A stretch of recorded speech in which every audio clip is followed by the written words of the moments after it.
Hello. Hold on.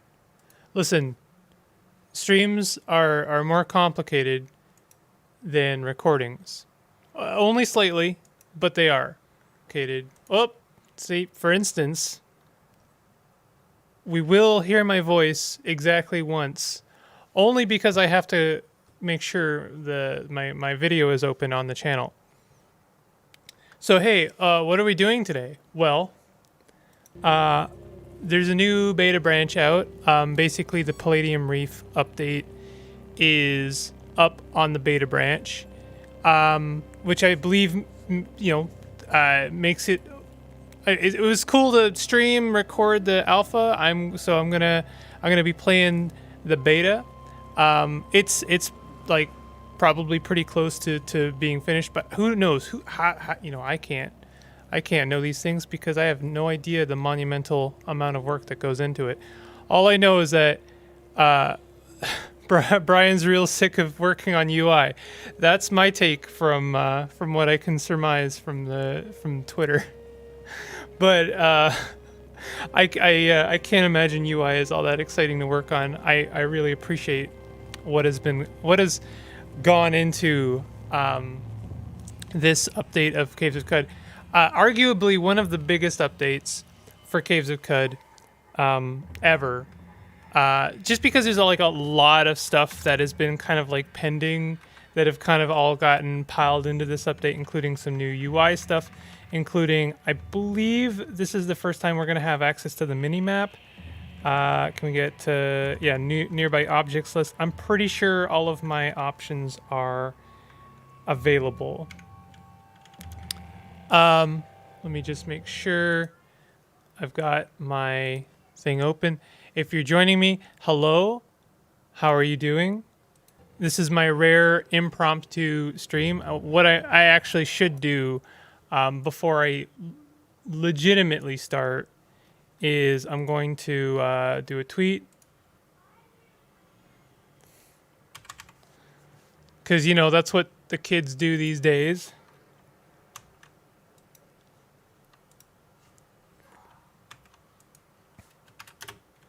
I'm not streaming on Twitch, but I am streaming on YouTube.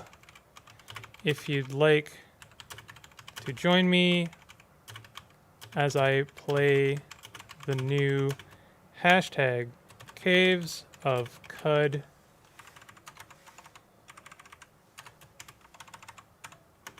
beta.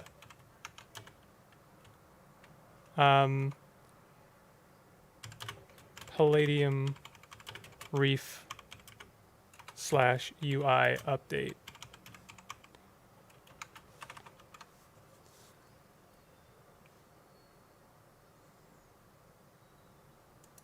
Let's make that a period. Let's cap. I don't know. Am I just a big nerd for wanting to do like spell checking on my tweets? Is that wrong? Is it wrong for me to want to capitalize my formal I's in my tweets? Is that incorrect? Listen, I never know. I try and walk on eggshells, is in terms of like being a normal functioning human being as a member of the new society, which is to say, the internet. But sometimes I trip and fall, and you can only try and learn from your mistakes. Unfortunately, there's new mistakes to be made every single day, so let's just continue making mistakes. Let me also, before we officially begin, I'm going to go ahead and post in the Qud Discord that I'm streaming on YouTube. Where is that? Where is it? There's a lot of channels. There's a lot of channel stream announcements. Hey, I'm streaming Qud beta on YouTube. Brackets, not Twitch.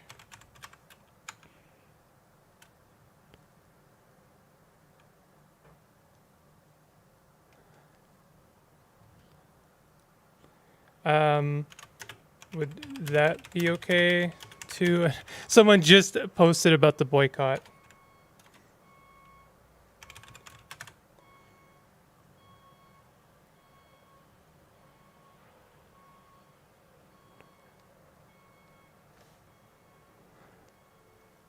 Not streaming. I got a thumbs up, so I'm assuming that's okay. I don't stream on Twitch anymore, and today I'm especially not streaming on Twitch anymore. Not that I ever would again, basically, but especially today, there's a boycott because of a lot of the issues that have been happening on Twitch, and Twitch basically not doing anything about it. Hello, Goldwarf. How are you doing? I'm new to CUD, and I don't understand the interface very well. Could you help? Of course. That is exactly why I do these streams. I'm happy to help in any way that I can. Let me. I'm still just getting started. So, if you have questions, feel free to post them in the chat. And then, besides that, I will be talking as I play to try and explain basically how I do things. Sorry if my English is bad. I'm from Spain. No worries. I always think it's funny when someone says I'm sorry for my English, because that's already better English than I speak Spanish, if that makes sense. No worries. I will do what I can. I'm going to be playing. I'm going to actually be playing the roleplay game mode, which I have been so looking forward to. So we could make a new build.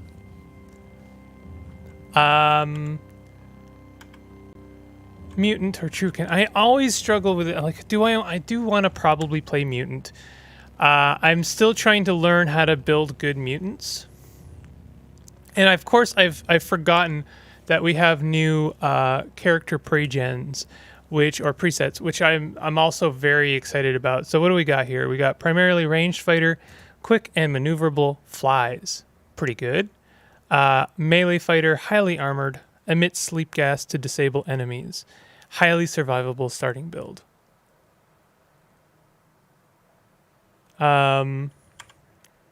Charge-based melee fighter, ability to freeze enemies, highly maneuverable. Most survivable starting build. Challenging starting build. This is a hybrid melee fighter and mental caster, ability to set enemies on fire, causes harvestable plants to grow nearby. That is a very risky starting mutation, because it's one of the few mutations that has a very, very tiny chance, as I understand it, to completely destroy your game, although I think that chance has been reduced by a lot. Hybrid melee fighter and electrical tacker. Burrower and trap setter. Starts with night vision. Challenging starting build. Okay. So we have a range of easy to hard. I kind of want to try the Marsh Tor. I think I did actually try the Marsh Tor in the Palladium Reef alpha video.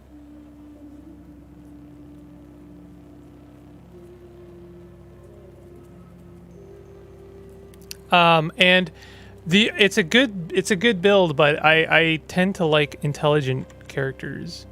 Which it is not, but we're gonna give it a go anyway. We'll go with this. Intelligence 14. That is a really harsh dump stat for intelligence. So that is pretty brutal. Also, amphibious is not one of my favorite flaws. Maybe I want to try something different.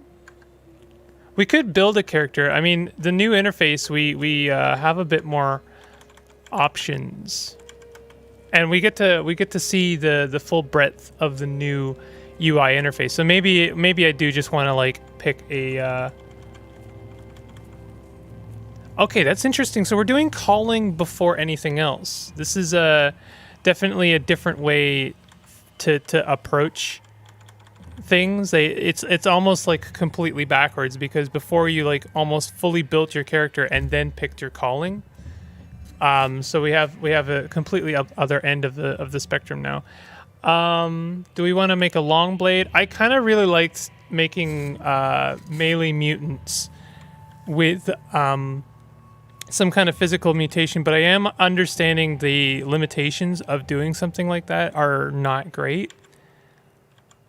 Like they're good, they're fun, but they don't scale very well. So we could do, I don't know, maybe Apostle and make give him some like mental mutations. Let's do that. So this is the new interface for choosing mutations. This looks really good. This looks really good. I'm gonna give myself at least one unstable genome. I like to always start with a unstable genome. Could go for something like albino. Albino's not bad. I really like irritable genome, but I understand why it's not great. Tonic allergy could be okay because tonics are not always super relevant, and I also tend not to use them too much. The chance your mutant physiology reacts adversely to a tonic is increased to 33%. If you react adversely this way to a salve or Ubernostrum tonic, the adverse reaction effect is chosen randomly from among other tonic effects. You will still heal. Okay, let's do that. That's not too bad. I don't think I'll be picking like a beguiling or a domination. I think I would like temporal fugue. Would be kind of fun. I haven't played with that one too much. Can we pick? We can only pick one mental mutation. We can only take one flaw. So okay, I've got temporal fugue. I would like also, I think, double muscled. Is it possible to get all the mutations from the start by taking all the defects? You can only take one defect, so no. No, you can't. But you can, through your playthrough, spend all of your mutation, your MP or your mutation points towards getting new mutations. So you can gather quite a lot of mutations. I don't think it's possible to get every mutation, though. I think that is just like straight up not possible. So I think I want to take double muscled and in multiple arms. This is something I've been kind of playing with. It's not a terribly novel build, but it is a fun one. It is very fun. And I think I want thick fur. Thick fur is a really good like 1 point mutation. I think it's very good. I've also been really enjoying wings, but I don't have enough for wings. I suppose if I didn't take the unstable genome, I could take wings if I didn't get thick fur. So that's an option. But I think we're gonna roll with this. So the idea here, double muscled gives you a chance to daze opponents, and I'm gonna try and build a cudgel build, which also has a chance to daze opponents. So I'm going to basically try and have multi-armed, multiple attacks, cudgels, like perma-dazing opponents. I think that'll be pretty good. All right, let's we'll bring everything to 16.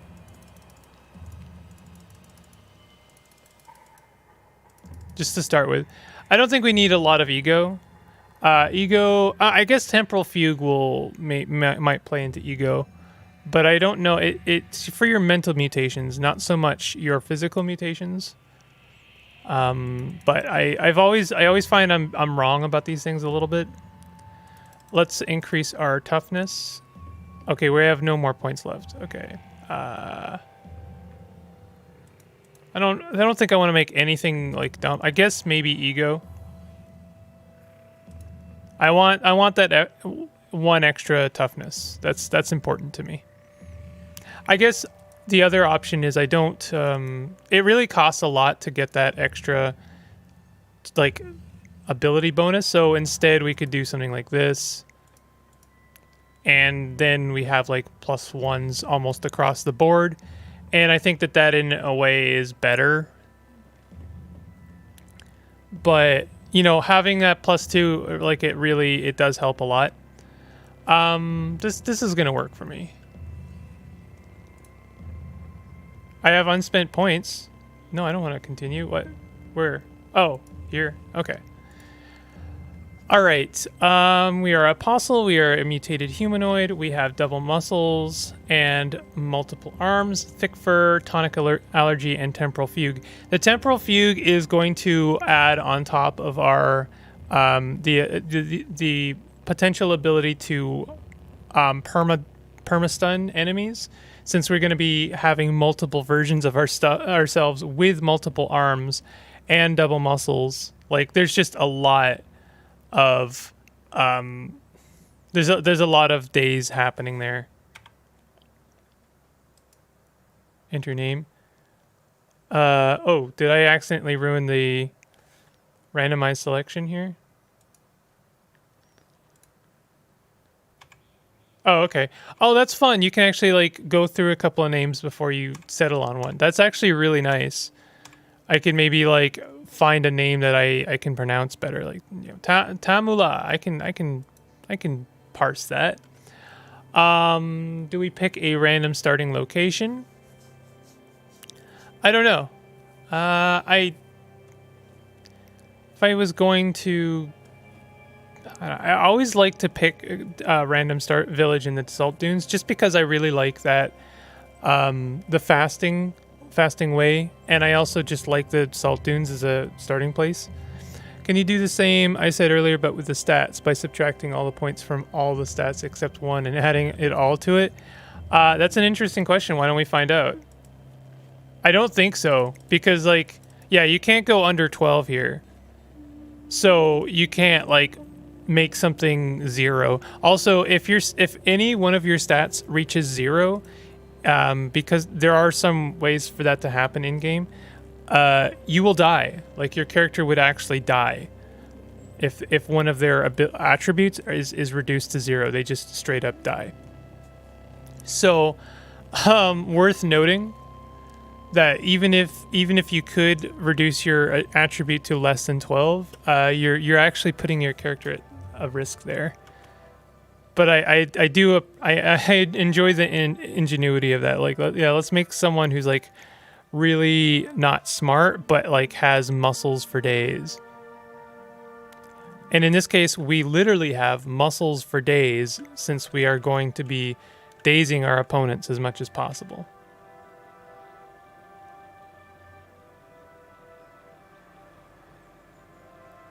All right. This is something I really appreciate about the, you know,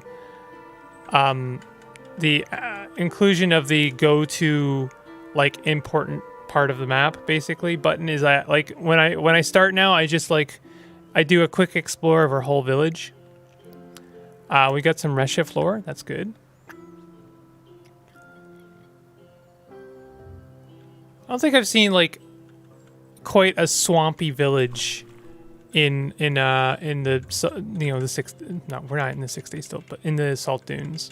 This is the swampiest start I've seen. So now I can just like go to specific people. We can talk to the elder. Let's go ahead and talk to the elder. Let's have a look at their reputation. They're hated by succulents for tricking them into sharing their fresh water. Disliked by the villagers of Kar Vapor for giving one of their kind an unfavorable horoscope reading. What are those green arrows? What are those green arrows? Do you mean the green arrows that sometimes appear when my character is moving around? What? Trying to figure out which green arrows you mean. There is, I think this is slime. Is this slime on the ground? It is slime. So my character will sometimes slip on the slime when they're moving around. Let me see if I can make that happen. If your character is like moving around on slime, yeah, that green arrow there, that means that my character slipped a little bit on the very slippery slime. We're gonna go ahead and share a dram and make friends with the villagers of Daby Lep. Daby Lep. And I'm hoping... I thought we learned from our village elder. I would like to learn Fasting Way because that is just a really good ability. Let me see. Let's talk to our apothecary and buy some witchwood bark. Always a good, important thing to do when you're starting out. Leather moccasins of what? Of the Slinthic Sea. Soft-soled shoe worked from boar hide. Interesting. Okay. I say it's interesting. I don't think it's actually that interesting. It feels like everyone's a little bit slimy in this village, which is kind of fun.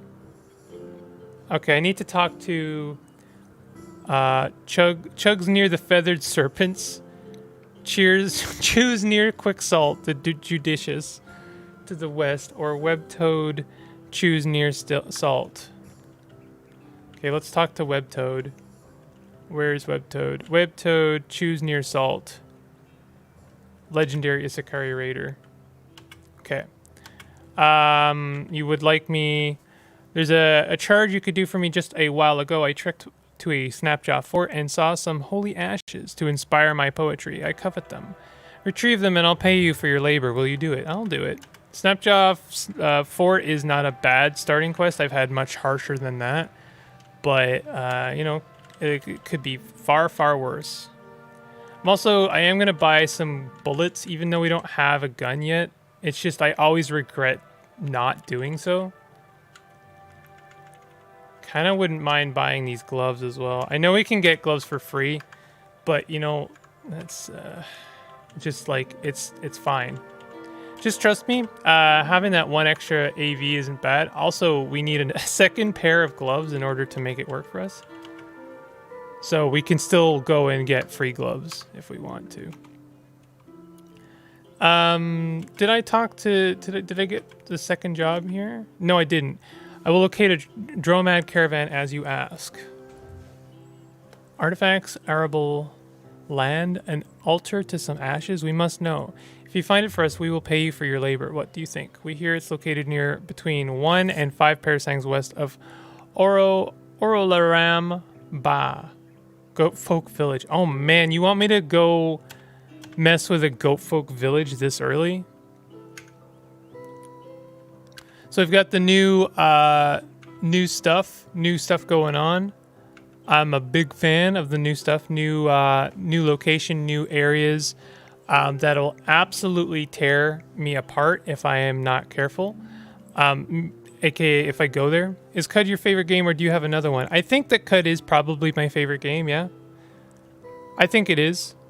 I certainly there are a few other games that I would spend as much time in, if that makes sense. Like I enjoy this game, and I like even when I'm like frustrated with it, I look forward to playing it more, if that makes sense.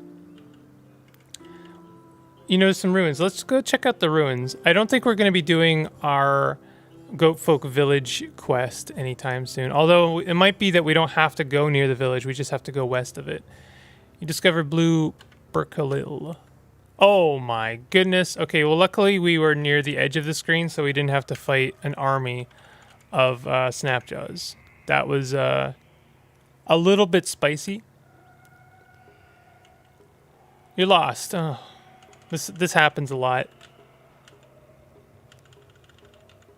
Let's this isn't necessarily good form, but I am just gonna fight some glowfish as I see them to try and grind out a couple of levels.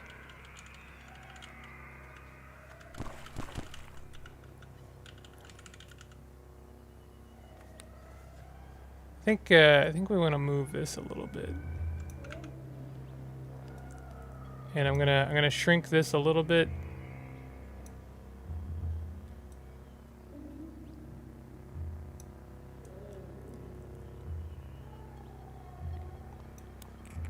Okay. So I know Gold Dwarf, you were looking for help on like how to use the interface or how the interface works in CUD. The interface itself, there's a little bit getting used to, but the CUD devs, the team have done a lot to try and make it a bit more accessible. but I can certainly try and help if you wish. Let me try and get my cursor back so that you can actually see where my cursor is. Capture cursor. Okay, you can actually see my cursor. So, for a lot of people who play CUD, this will probably feel very rudimentary, but we got our character name here. This is our current temperature, how hot we are. This is relevant when we're in cold or hot places, or if we are currently being frozen by someone who has freezing powers with their mind. We're currently hungry, so we should probably deal with that now, actually. Let's go ahead and make a campfire and eat some food. You do a lot of interacting with the spacebar. This is our current encumbrance. We currently carry 64 pounds if you want, although it's just kind of units, and then we can carry a maximum of 300 pounds or units. We currently have 44 drams of water. This is both our currency and how much water we have. So when we run out, we can possibly die, and I have died like once or twice from thirst. It's quite difficult to do because it means you have to run out of not just water but resources, but it is possible. This is how quick we are, meaning I believe how quickly we move, not necessarily how quickly we attack, but I could be wrong about that. This is probably one of those things that we can answer with F1 brings the help menu. Is it attributes? No. Oh, yeah, maybe. Quickness, measurement of how quickly you perform each and every action you take. Your base quickness is 100. Okay, so it is like everything. I guess I've been playing a lot of mutants lately, so I was thinking about how multiple legs work and how they don't actually give you more quickness. They just give you more movement speed or like bonus actions. But the bonus actions are like, again, movement. Anyway, sorry, I'm getting ahead of myself. I guess this is our movement speed. And this is our armor value, our dodge value, our mental value, our mental armor, I should say, sorry. And this is the date. And then this is where we are. This is actually pretty relevant sometimes because it can help us figure out where we are if we are like underground.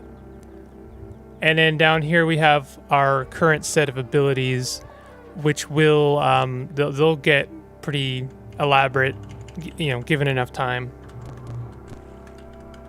So I'm just I'm fighting a couple of goldfish. Basically, they're not goldfish; they're glowfish, but they're basically goldfish. They're like the easiest thing you can fight that actually give you a reward. We did just level up. Teleport to a nearby location. Teleport to a random location within a designated area. Uncertainty radius 12. That could actually be really good for us. Let's go ahead and use that. So we now just gained a new mutation teleport, which is a pretty good escape. And I'm going to go ahead and set it to a key. I'm going to go ahead and set it to F7, and Temporal Fugue is going to be my F1. Yes, I don't need the help anymore. Or maybe I do. I don't know. Maybe I'm like very bad at this game still. Yeah, I don't need the load. Who needs the load? Actually, I do kind of need the load, don't I? This is roleplay mode. So roleplay mode is cool. It basically means that when we die, or I should start the other way around. When we enter a settlement or like a major location, we do get a save point, and then when we die, we get to go back to that save point. It's pretty great. Okay, so this is a good time to maybe use Temporal Fugue, or not. I don't know. We're only, I guess Temporal Fugue is ego based, isn't it? I think it is.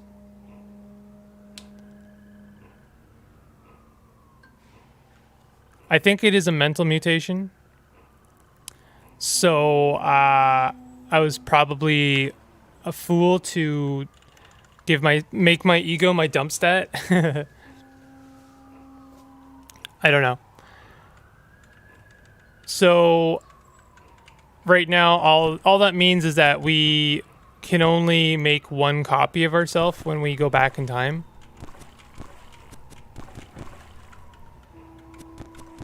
Okay, we're gonna level up pretty soon. That's two early level ups. Pretty good. And it is a little bit tedious, you know, fighting glowfish. I actually did have a location in mind. I wasn't just like meandering. I was trying to get to what is Jopa, so that we can get an extra Resha floor, so we can pick up the droid scrambler.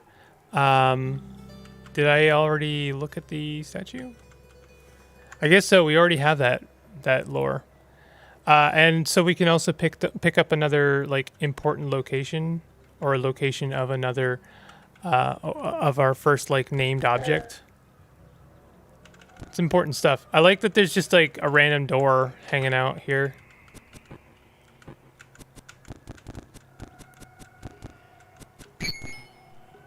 Okay, let's temporal fugue again. We're now level 3. I should probably use temporal fugue like right away. We have an extra attribute to spend. I kind of want to spend it on ego, but this is going to be a strength build, so I don't know.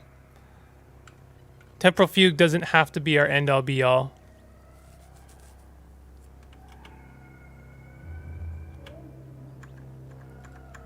So there's our historic site discovered. So what do we want to do? Do we have thick fur?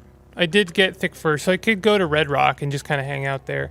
We could go to the Snapjaw village. That'll be kind of spicy, so what I could do, just to make use of, you know, yeah, saving checkpoint. Just to make use of the fact that this is in roleplay mode, is go to our home and save, and then go and check out the Snapjaw. Oh, well, maybe we could check out these ruins instead. You discovered some forgotten ruins. Ah, we have Isakari raiders. Okay, let's temporal fugue right away. Let's try and proselytize one of them. Unconvinced. Maybe intimidate one of them? Yeah, alright. That actually helps quite a lot. Okay, we're gonna Witchwood Bark.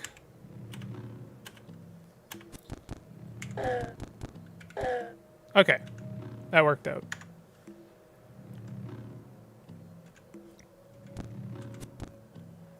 We are still fighting some Isakari. Let's try and proselytize one of them. Nope.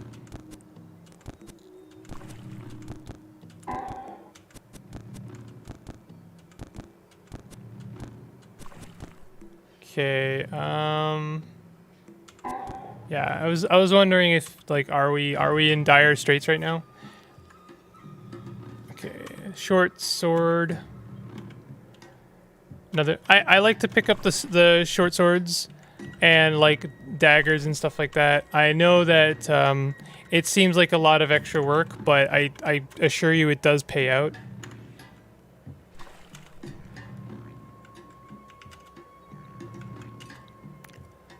Okay, I should probably wait until our temporal fugue is like available before I try more stuff. Maybe intimidate him? Yeah, okay. Ooh, we got someone with a gun trying to shoot us. Okay, let's I wasn't going to eat the Witchwood Bark, but now I kind of have to. Ah, man, that sucks.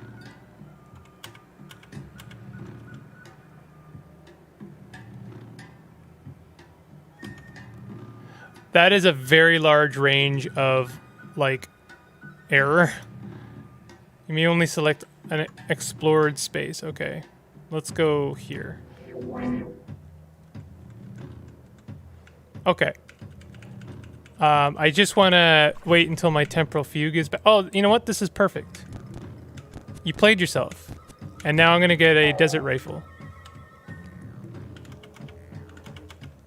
And me buying those bullets really worked out for itself, didn't it? I would like to equip that. Desert Rifle is a pretty good starting gun. It's actually very good. And this is one of the reasons I like the desert as a... Ooh, oh no! Don't die. Oh my god, I'm gonna die, aren't I?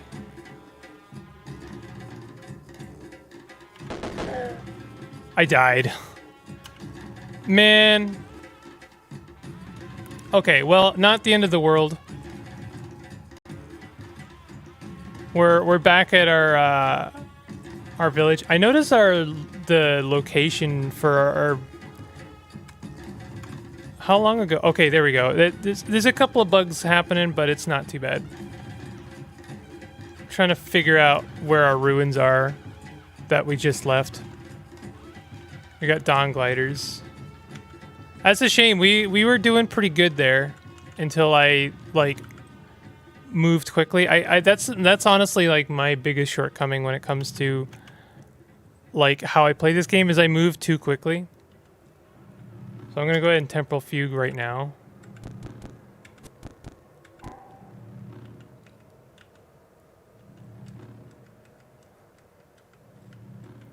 Okay, I would like I just want to get that Desert Rifle back. This is probably not smart, is it?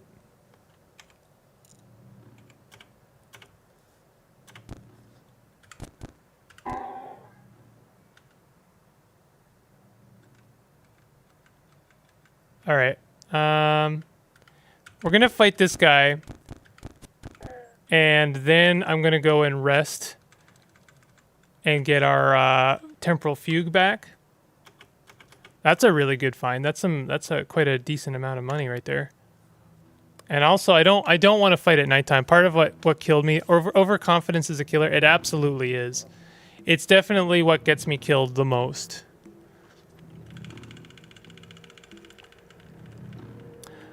Oh, I didn't get my 6-day stilt. I always forget to get my 6-day stilt quest. I feel like these ruins are a little bit different from before. Maybe... Oh, no, they're the same. Okay, so let's Temporal Fugue.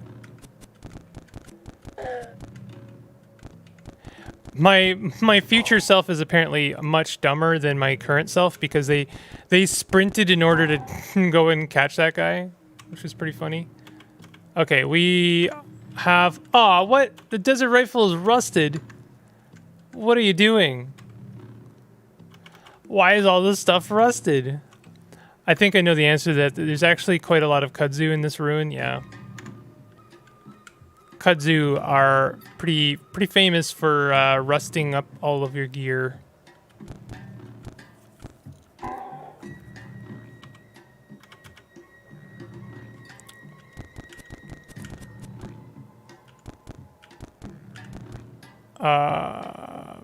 Let's try and proselytize them. Nope. That was... Okay. My temptation is to move south one to get behind cover, but I'm never sure whether cover is actually cover or if they can still see me. I'm going to go ahead and take the Witchwood Bark just to be very safe. Okay. You can always eat the Witchwood Bark, but you can't always take your death back. Unless you're playing on roleplay mode, in which case you totally can. But, you know, I digress. What do we got here? Short sword? Yes. Let's grab the short sword. I really love being able to see, like, the list of items on the ground. Is, like, one of my favorite panels for this game. Really makes my life a lot easier. Not having to, like, I guess, decipher what is going on. Okay, don't move erratically. Just like, you know. I think we're good. I think we can leave now.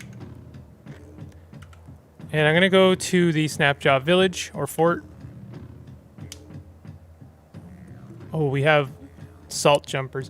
I actually do have a new Caves of Qud series that I'm like starting to accrue, like build. And I talk about this a bit. The canyons are like my least favorite area in the beginning of the game, like levels 1 to 10, because it has a lot of stuff in it that can like kill you dead. You know, it's definitely, it's not like completely unreasonable, but I find that I find myself in a lot of situations where I'm like kind of trapped and fighting salt hoppers and stuff like that. And also, like, you know, must be said, slug snouts, the dreaded slug snout.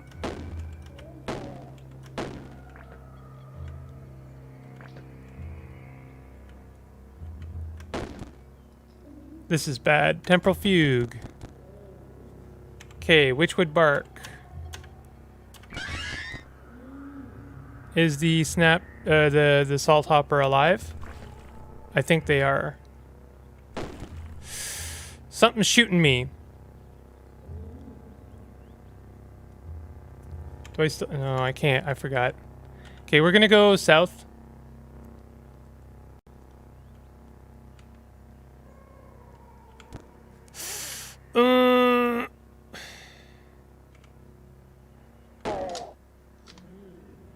Oh, I wasn't being shot at. That was my future self shooting other things with a gun. That's really fun. I wonder if that eats up my ammo, or is it that's like an alternate version of myself's ammo? Is that what's up?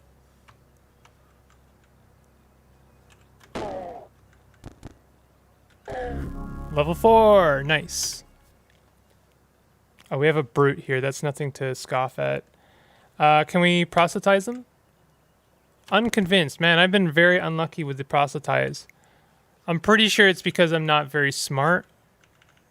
Let me, I don't know where that is. Intimidate? Yes. Okay, let's, get some distance and then fire on them. Yes, that's what you want. That is exactly what you want to see. Okay, we've got a snap. We got a leather cap. I think that'll actually help a lot. Oh, and some boarskin gloves. That's great. We also have an iron mace. This is very good stuff. That we are going to do a cudgel build. So get some. We'll get some armor here. Let's see what we got here. Our AV is at 2 now. That's not amazing, but it's better than nothing. So let's go ahead and I guess we want to be using the iron mace primarily, and then we want our staff in our second hand. And this is gonna work for now.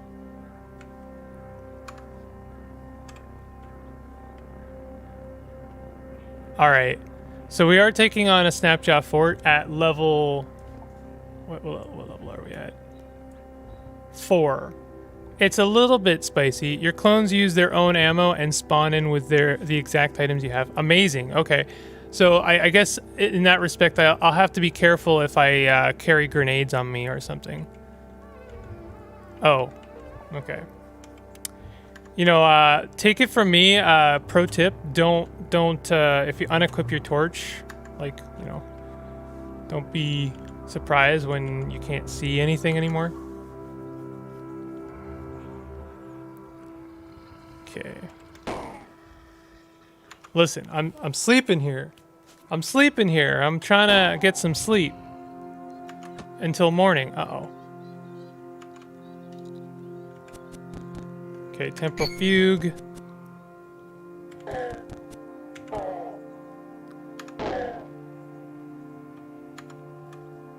I wanna get some rest. Leave me alone. I'll fight you guys in the morning. Come on. They will absolutely kill you with grenades. Oh, great. I guess don't make an intelligent or tinkering character if you're planning on making use of temporal fugue.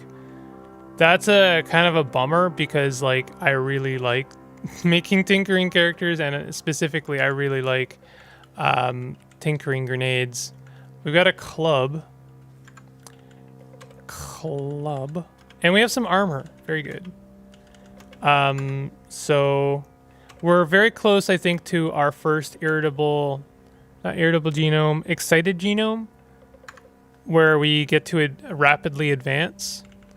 I think I will be putting it into multiple arms. Multiple arms, when upgraded, gives us more chances to strike. And since we do have some skill points, I think I'm going to start buying into Cudgel.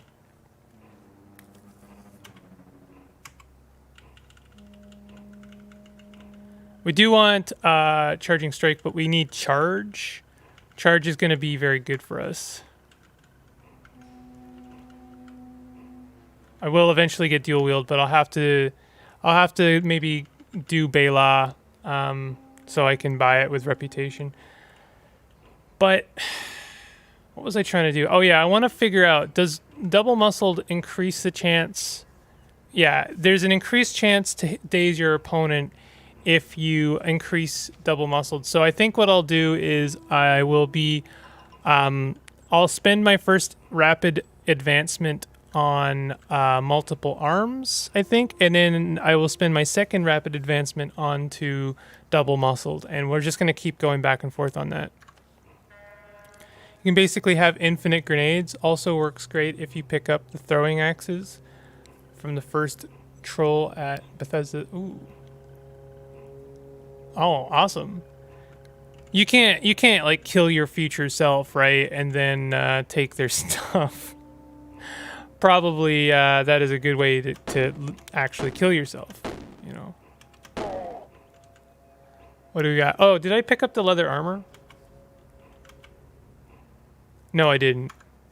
Okay, we got AV4. I believe AV4 is the magic number.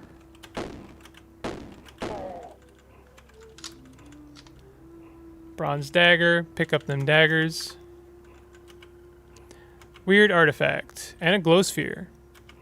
That's great because that means I don't have to mess around with torches anymore. Not that it's a big deal, but glow sphere is just way better and I don't have to, the torches take up a lot of room in your inventory, and also you can get a little bit of money for them. Bronze battle axe, nah. Bronze dagger, yes, please. Okay, so we are, what was that? Oh, seed spitter. It's literally in front of me. They're so good at, like, my brain does not parse the seed spitters. It really just like, oh yeah, that's just more grass. And I think that is probably intentional, but also it's just my brain is bad. Bad brain, you know?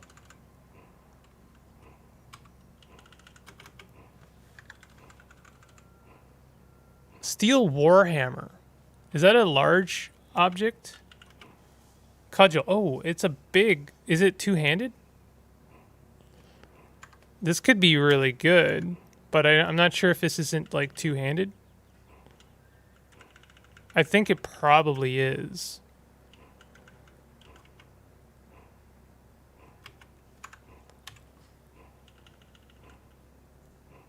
No. No, it's just a one-handed steel warhammer. Wow. That's a good find. That's actually a really good find. So we'll put our iron mace in our second hand, and now we're rolling with... we're rolling pretty well there. No, lol. No, you cannot kill your future self and then take their stuff. Which is possibly like one of the most Caves of Cud mentalities. Like, honestly, it's. I think it's the kind of thing that a character from Caves of Cud would actually consider. It's like, hey, that guy's got all the stuff I do. Because that's me, right? And it's like that meme, you trust no one, not even yourself. And you just have the gun to your own back.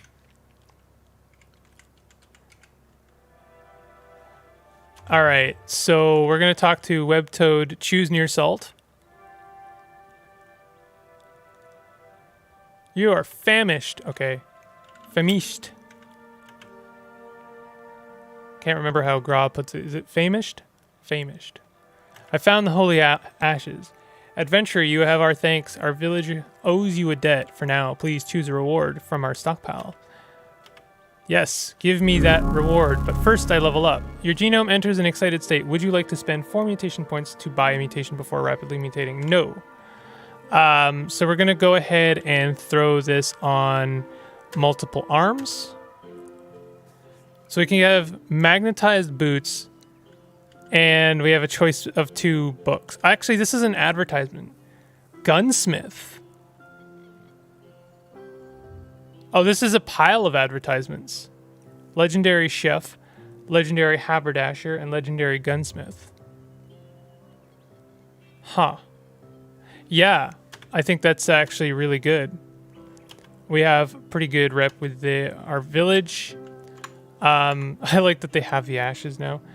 Let's. We didn't make friends with our warden. I forgot to do that. And I also have to talk to our local Mechanimus convert.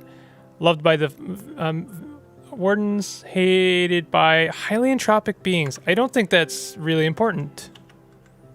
Because do the highly entropic beings exist yet? I'll share secrets with you. Perfect. There's our webtoad Zealot of the 6-Day Stilt.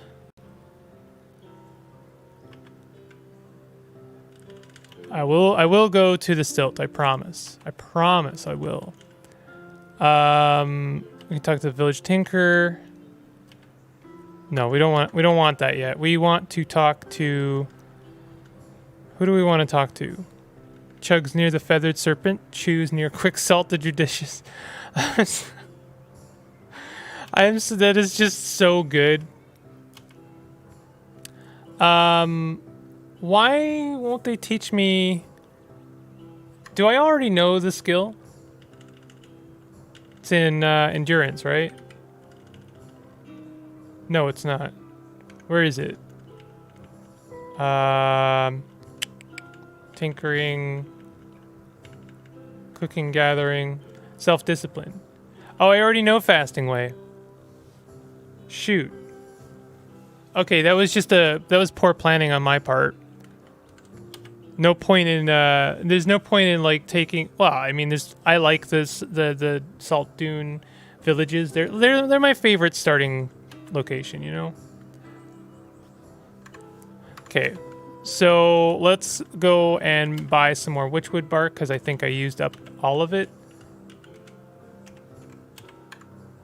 We have 26 drams left. Not a lot. It's not a lot of drams. So, I guess we do have a ton of daggers we could be selling. So let's go ahead and do that. 71 drams. It's a lot of drams. Oh, if only that was a hammer or something. I think I'll just buy the one silver nugget and then take the rest in water. Oh, and we're gonna buy the lead slugs. Always buy lead slugs. That's ABLS. Always be buying lead slugs.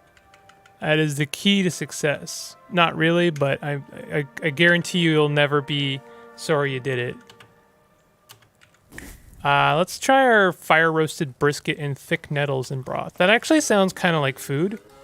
Whenever you deal fire damage, there's a 10% chance you reflect 100% damage the next time you take damage within 50 turns. There's a lot of asterisks on that one. Maybe one too many. Okay, so here's the deal. We have to find a dromad 1 to 5 parasangs west of Orolaram. 1 to 5 parasangs west. So that Orolaram is right here. So what we can do is we could go 1, 2, 3, 4, 5. We could start there and see if we can't find the dromad caravan, unless we get lost and then die to a salt hopper. We are lost. Step 1, get lost. Step 2, die to salt hopper. Step 3, profit.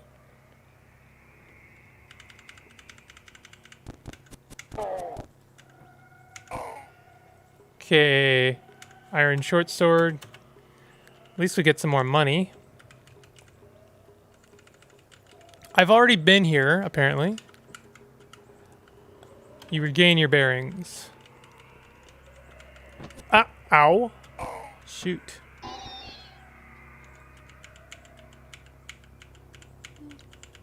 You know what mutation I really like, and I always regret not taking, is heightened hearing.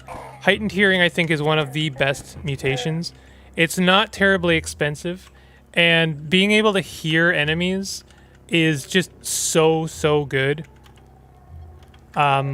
Basically, being able to see enemies through walls is, I think, one of the most valuable things, because it lets you plan a little bit. You're not left completely in dark. Okay, step 2 is coming up. Die to Salt Hopper. Coming up right now. Let's get our Temporal Fugue.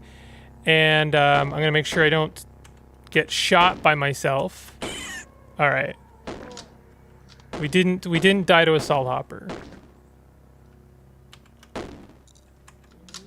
Yo, my future self. Maybe, can I do Temporal Fugue to summon my past self so I can let them know to take shooting lessons so my future self doesn't miss all the time? Is that something we can do? Can we do that? Do I sacrifice 1 AV so that I can get a 2 DV bonus? It's tempting. It's really tempting. I do really like DV. I think I started with a cloth tunic. 4 AV is very good. I don't know. I always make this mistake. I always sacrifice AV for the sake of a little bit of extra DV, but I don't think that it's actually a good idea. We could go underground. We could take a sneak peek. We could peruse the aforementioned Caves of Cud. Is that a double-headed slug snout? No, it's a 2-headed boar and kudzu symbiote. Interesting. Okay, there's some spicy things happening. I have to not be there right now.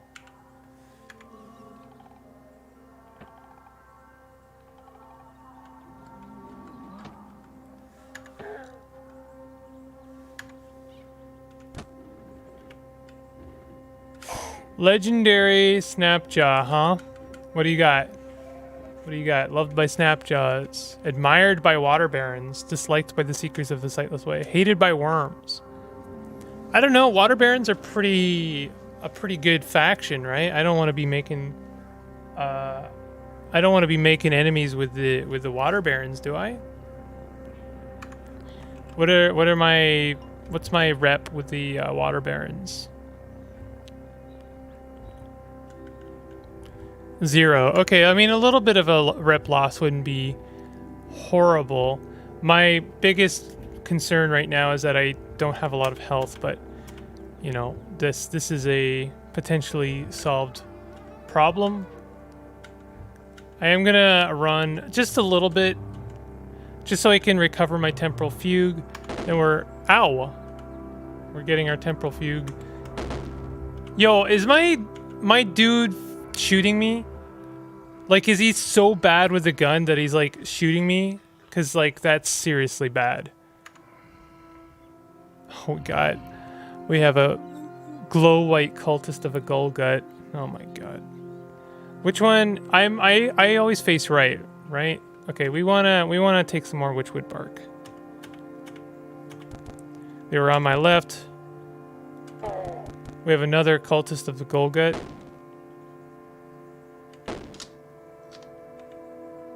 We have another cultist of the Golgut. Okay, we're taking more Witchwood bark. This is a very spicy run so far. Can we proselytize them? No. Can we intimidate them, please? Am I confused? Why am I confused?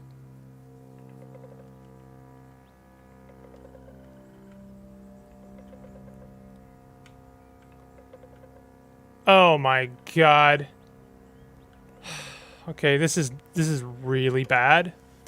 Let's go ahead and teleport and go back. We are again facing a legendary Snapjaw, but that's starting to seem pretty good. Okay, we really... This is, like, seriously not great. Can we proselytize maybe the... Can't seem to make out what they're saying. Did I just waste my proselytization? No. I don't think so. Can we maybe get the Snapjaw to accidentally hit the glow white cultist? Well, it hit a dragonfly. That's pretty good. I think it's time to run. I've been really resisting that temptation, but I do think running is actually a good idea right now.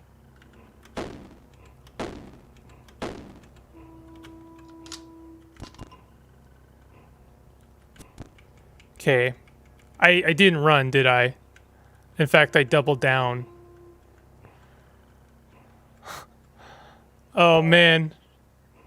This is really spicy. I really wish I could, like, proselytize anyone.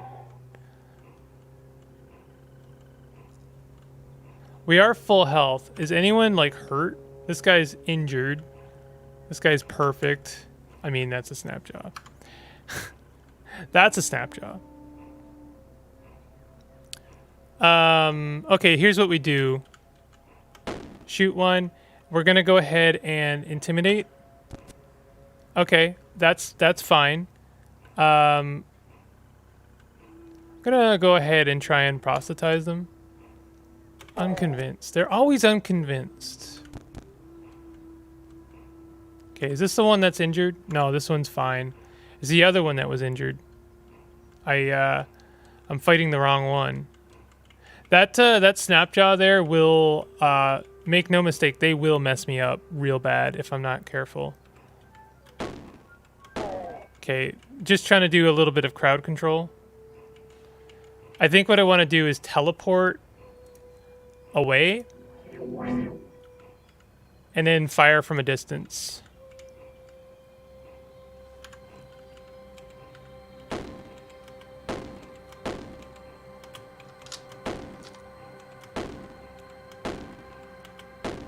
I mean, even one shot isn't bad. Can I proselytize the Snapjaw? Nope. Can I intimidate them? No, and they just absolutely rocked me. I'm bleeding. Please stop bleeding. I might die. It's very possible that I will die here.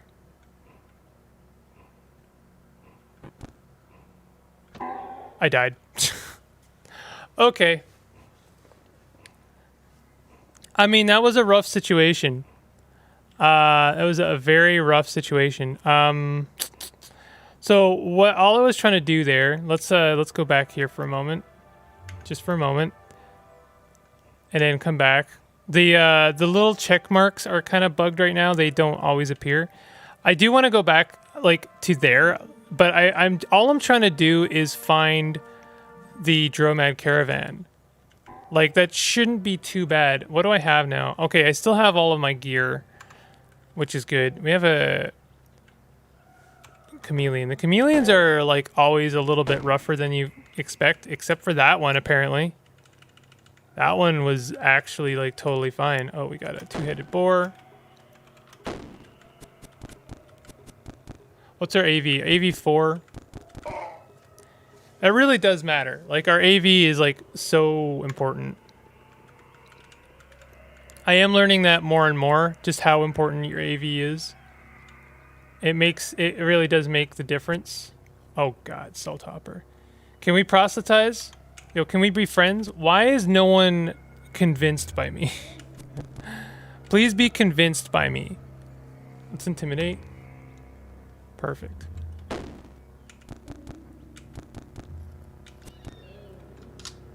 You know what I should do? Instead of like trying to find the Dromad, because I did literally say that my least favorite area in the game, like in the early parts of the game, are the canyons.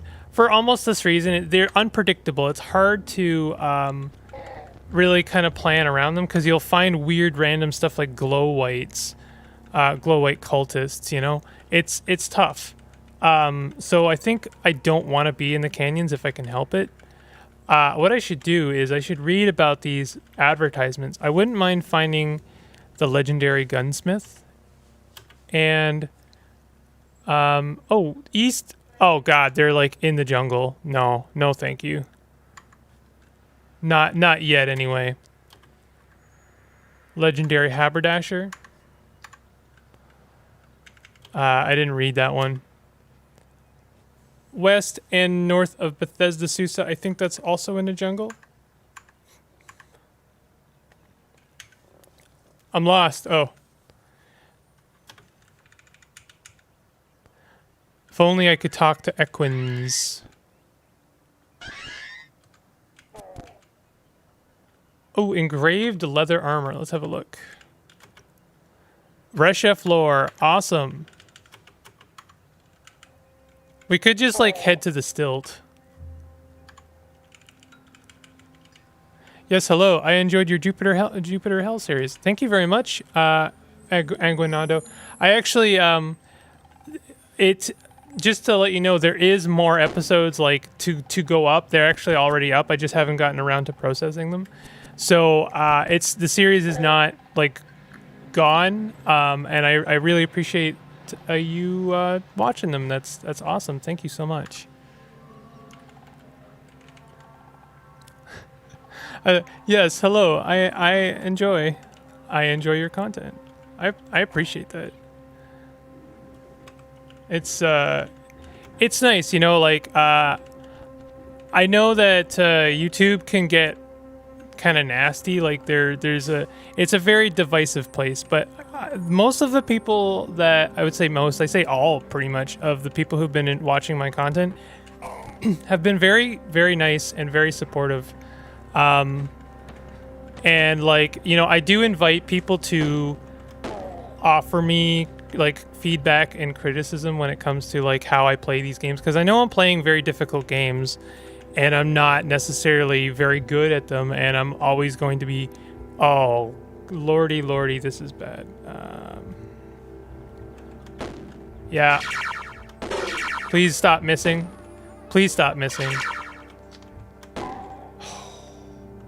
That was almost the end of us. You know, like, where was I going with that? I think a lot of people, there's a tendency to want to backseat drive, and I understand why a lot of people don't want that. You know, like, don't play this certain way. But there's a difference between offering advice and in backseat driving. You know, I think it's honestly a difference in tone. Is like, instead of like you should do this, it's like you can do this. This is a thing that will, help you, and that's the difference between offering help and then like telling someone they're wrong and bad for doing something. And the reason I'm even like talking about that is because like everyone, for the most part, in my comments have been very supportive and very kind, and I really do appreciate that. It makes this whole like process of like trying to start a YouTube series channel, which is no small feat these days, a lot easier for me. You can tell which is pretty easily. Yeah. So do I sacrifice 2 DV for an extra AV? I think maybe we do. So we're at AV5, DV5. That's not bad. For the canyon, I think that's pretty good. Hey, bless the hermits. They know what's up, you know. So let's have a look at our journal. Settlements. Debi Lep. Go so folk village. Settlements.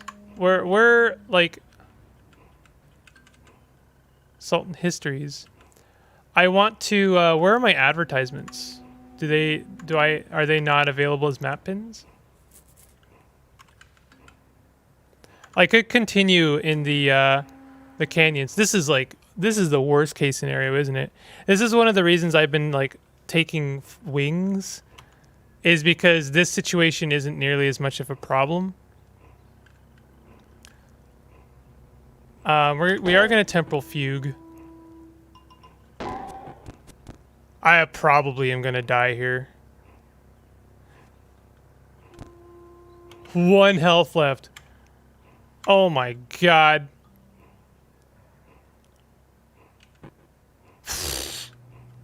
Dead.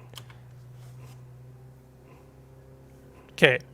Alright, we're not going to the canyons anymore. The canyons really, I don't like them. I don't like them. They're not very friendly to me. To me specifically. Me. You know, never mind in general. I'm lost again. Like, I know that the salt dunes have legendaries and they have dawn gliders, and that is true. And that, yes, that makes the salt dunes very spicy. But I'll tell you why I prefer that is because there's not like a lot of objects in the salt dunes to obstruct your vision. Like this is honestly kind of rare when you have like trees. And so I don't mind when there are legendaries because you can see where they are. Like you can see what's going on. You can you know, pretty adequately decide if you want to take things on, if things are too spicy for you. And like legendaries, as long as if you've just entered the screen, just barely entered the screen, then you can go back. Like you can go back to the previous screen and they won't follow you. They won't notice that you were there. So legendaries aren't necessarily a big problem. Dawn gliders, same deal. As long as you're careful when you're entering a new screen, don't like mash the move button. Then that's not a problem. Fighting dawn gliders is honestly definitely like can be a problem. The answer to that is don't fight dawn gliders. Don't fight them. Like not even like at level 20. They're not worth it unless you have wings or a method of bringing them down. Yo, Box, you have a face. Hey, Birdie, how are you doing? I do have a face.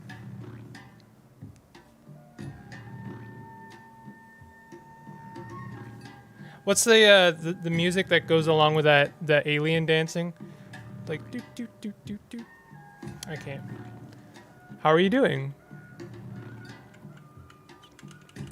This is the rare occasion when I do face cam is when I'm doing a YouTube stream and playing Caves of Qud.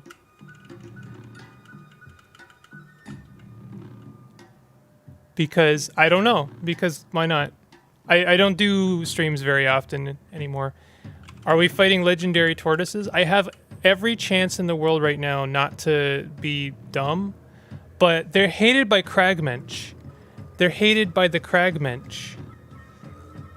And they're admired by the Sightless Way. Kind of wouldn't mind being friends with the Sightless Way. I'm happy to mess with dawn gliders as long as I've got a carbine. Oh yeah, if I've got a carbine or a sniper rifle, I've only had the sniper rifle once, but damn if the sniper rifle wasn't good though.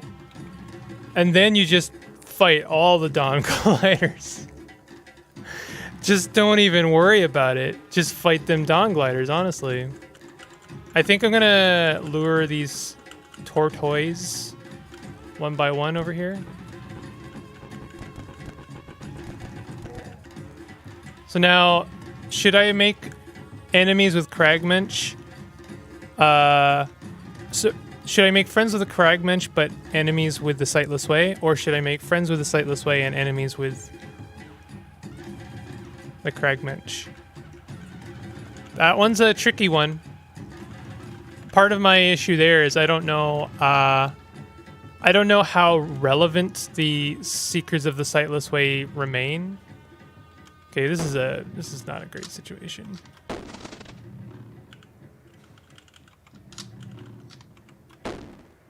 Okay, Temporal Fugue.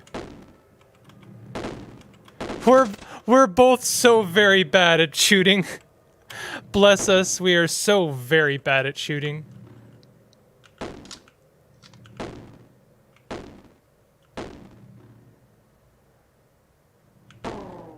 Okay. Fortunately, one of, you know, I have this argument with myself every day. You know, you make plans to better yourself for the future. You know, you try and not make enemies with your future self. By which I mean, you know, like you know, when there's a mess in your house, and you say to yourself, "I could clean that up now," or I could leave that for future self to clean up. That's what just happened right now. Yo, do you hear that? That's the ice cream truck. If you're playing the beta, there are a lot of new guns that'll make the desert laughable later. Oh yeah. No, I was just saying, I actually like, I really like the desert. It's honestly, it's, I find one of the least spicy ways to grind yourself out a bit of progress. Ooh, carbide hammer. I think I want that. I think that's what I want. Do I still have a silver nug? I do have a silver nug. Let's go ahead and make magical things happen. Let's also trade. Oh, these are, yeah, we can trade those desert rifles. No problem. And I have a glow sphere, so we don't need those. And there we go. Now we have a carbide hammer.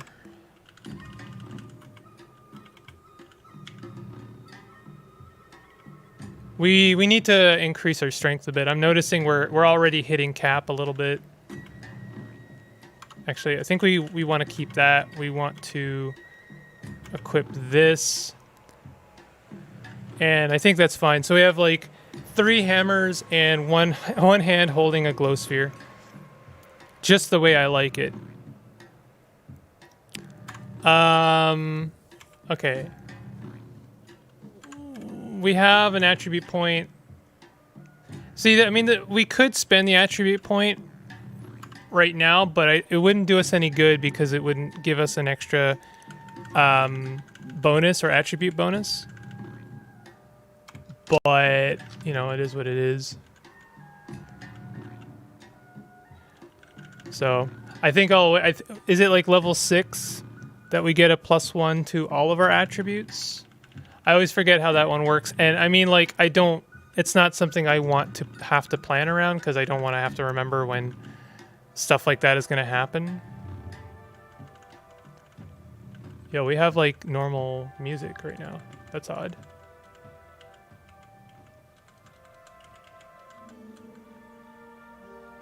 Okay.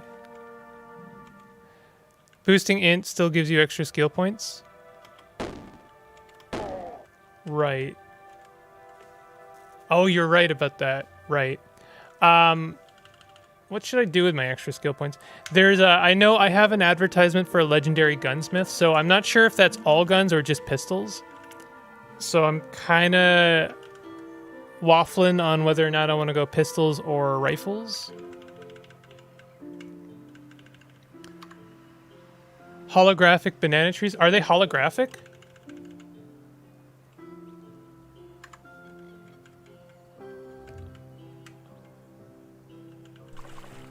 How do you know that they're holographic? Is it because they're flickering? Huh. Gunsmiths will give you all guns, though. Okay, perfect. The gunsmith is not in a convenient location. It's actually in a rather inconvenient location. Let's have a quick look at that. They are 2 east and 4 north of Kyakuka. That might even be in the river. I really hope that's not true. Wait. What did that say?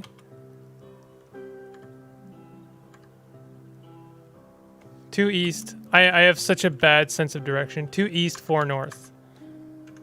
Okay, let's have a look. It's in the river. No, 2 east. 1, 2. Wait, is that 1, 2, 1, 2, 3, 4? It's right in the middle of the river. I don't know. I don't know if I want to be going to the river, though. I don't know about that one. I don't know. Level 6. You swell with inspiration to name your desert rifle. Do you wish to? Sure. Hey, Birdie, you want to name my rifle? You should look for a village in your current tile.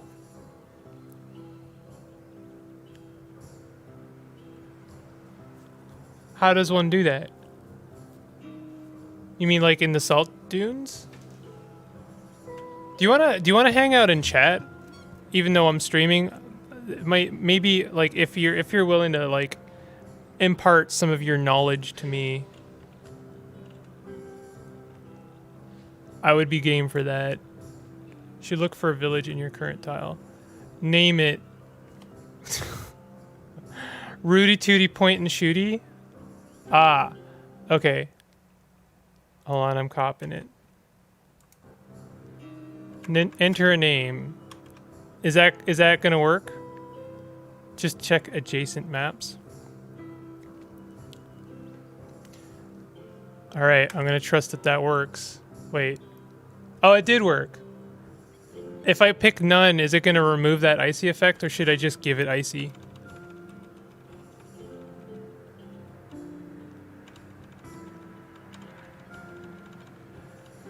I'll give it icy as a, you know, just to ensure it doesn't give it, ruin the Rudy Tooty Point and Shooty. You discover the village of Sharsina.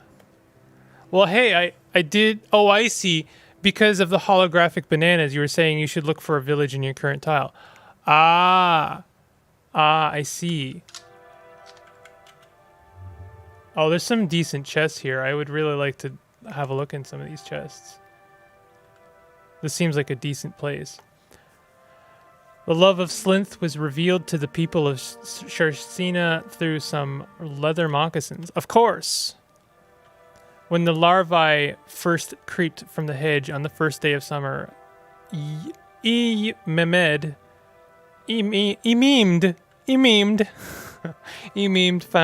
founded Sharsina with some leather moccasins in each hand.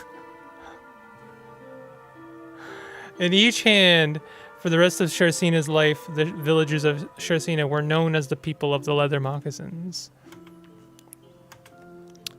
Excellent. Excellent. I really hope I can maybe find some leather moccasins here.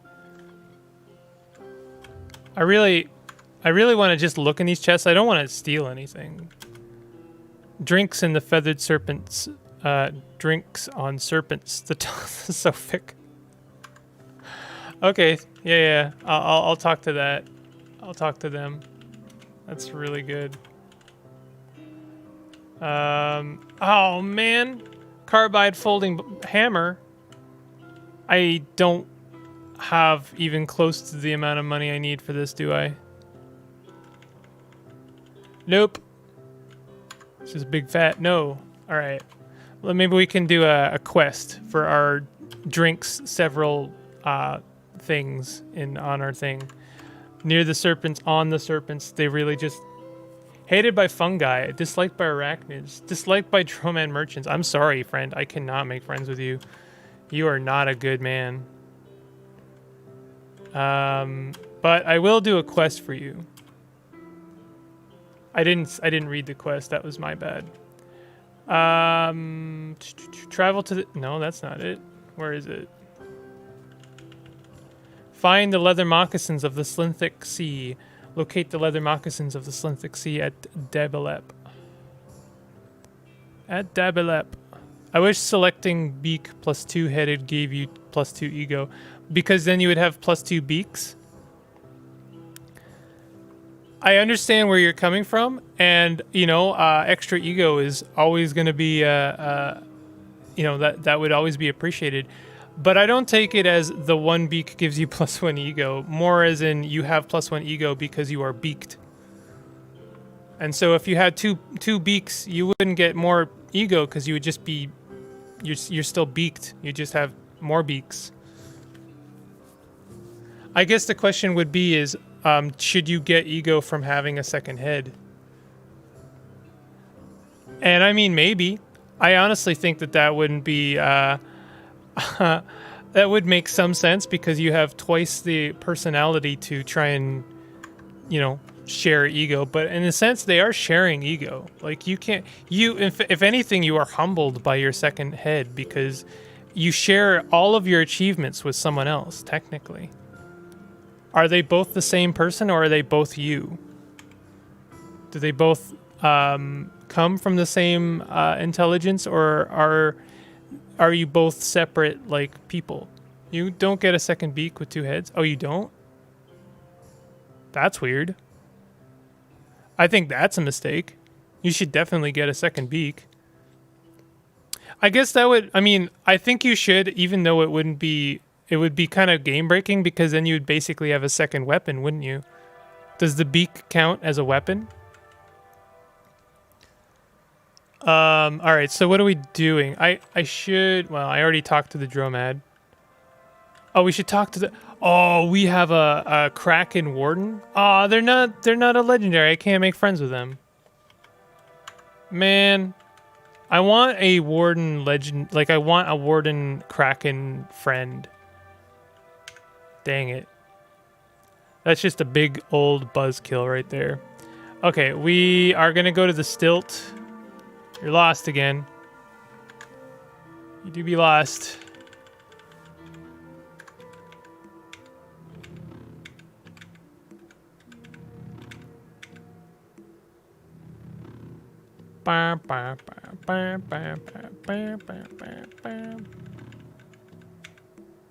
Oh, that's yeah, that's quite the spice. That's like some ghost pepper, you know, ghost pepper seasoning right there. Ooh, don't be mashing the movement keys like I do. That's not good. You're not extra smart for moving extra fast. You're just extra stupid. That's me. I'm talking to myself. My future self. Because you know the problems that you have currently are the ones that you've passed to yourself from the past. If that made sense to you, I wish you would explain it to me, honestly.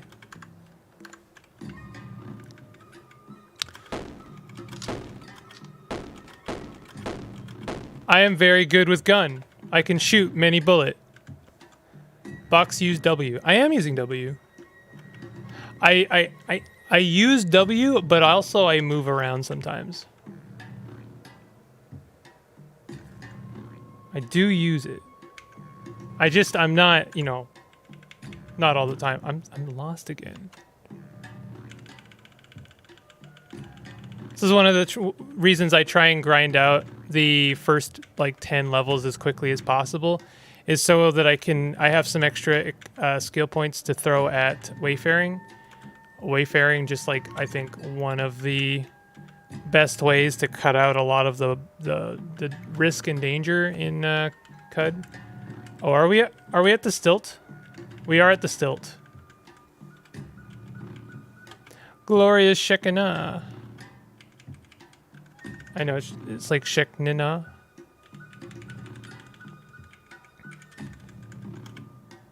Okay, disliked by highly entropic beings. We can make friends with this person. I don't know why we'd want to. Is there, like, are there other people who are disciples of the Coiled Lamb that we want to, like, you know, be friends with?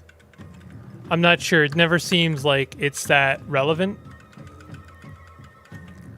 But, you know, whatever. I'll share a dram. Oh, they'll teach me first aid. That's actually very good. Share your secrets. I share my Reshef secrets. Oh, there are disciples of the Coiled Lamb in the tomb. Oh, have you heard the gospel of backspace? I am a backspace convert, and I've proselytized many people of the cult of backspace. Backspace is new favorite god. You know. What is happening here exactly? Do we have like a little troop of people moving through here? What is this? The little Merchlings are like mirthworms. They're just kind of like parading through the... What? Excuse me? What is this? Why are we enemies now? Gershling and hired guard, pilgrims.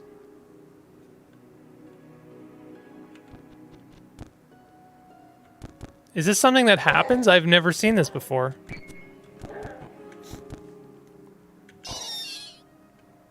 Please don't tell me I'm okay. I'm not enemies with the Pope. That's like very important.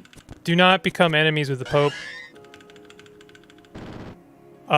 What was that? Someone's got a chain gun? Who's got a chain gun? Does the Pope have a chain gun? Okay, I'm gonna give you my... Oh, I don't have any books. I thought I had some books for some reason. What happened there is a Mirthworm spawned as a pilgrim and it split into a bunch of non-affiliated normal worms. I didn't know that Mirthworms multiplied like that. Usually, yeah. Usually the Pope has a chain gun. Yo, a bunch of free water on the ground. Poggers.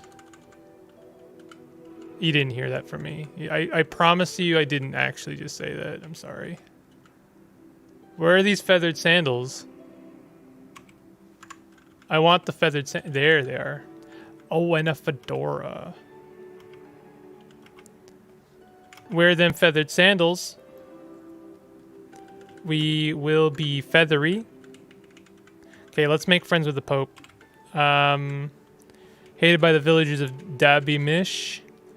Disliked by the Isakari tribe. Well, that's fine. Have my dram. Have my secrets. We won't have the Pope join us yet. The Pope usually has a chain gun. I'm going to have to read that again. The Pope usually has a chain gun. This is news to me, honestly. I've never become enemies with the Pope. I think this is a lesson for life, honestly. Never find out if the Pope has a chain gun. Can you imagine the Pope in his like little, carriage? You know the carriage they bring him out in, and it's got like the glass, like you can see him and he does the little waves. If he just had like little compartments and then chain guns, you have made enemies with the Pope. And God will have righteous vengeance on you. It's just like obliterate a car. I don't know. I haven't seen this tile before. Gutsmonger. Yo, that's a really cool tile. Do we have new like NPC tiles? That is really, really cool. Oh, is this a cybernetic salesman? Is this the cybernetic salesman, which is new? Oh shit! I think it is. They do be having a cybernetics on their arm. What is this? Schematics. They seem to be a schematic salesman, but they have a lot of artifacts. Yeah. Yo, I didn't know that cybernetic salesmen could appear in the stilt. That's freaking awesome. Holy. Let's buy some bandages as well, actually. Sure is. Yo, I am excited for this. Unfortunately, we're a mutant, and so it's not relevant to us all. But, I actually generally like playing Truekins more than mutants. But that's only because I don't yet know. I don't yet know how to make a decent mutant build. I don't know how to build them. I don't know how to progress them. I'm hoping that's something I can learn. Given enough time. Let's get some Crocossins. Got really lucky with a legendary Gutsmonger and got myself a bionic heart with an artisan's craftsman seal on it. Wow. Oh, that's really cool, actually. So your mechanical heart has a little insignia of the from the person who like made it.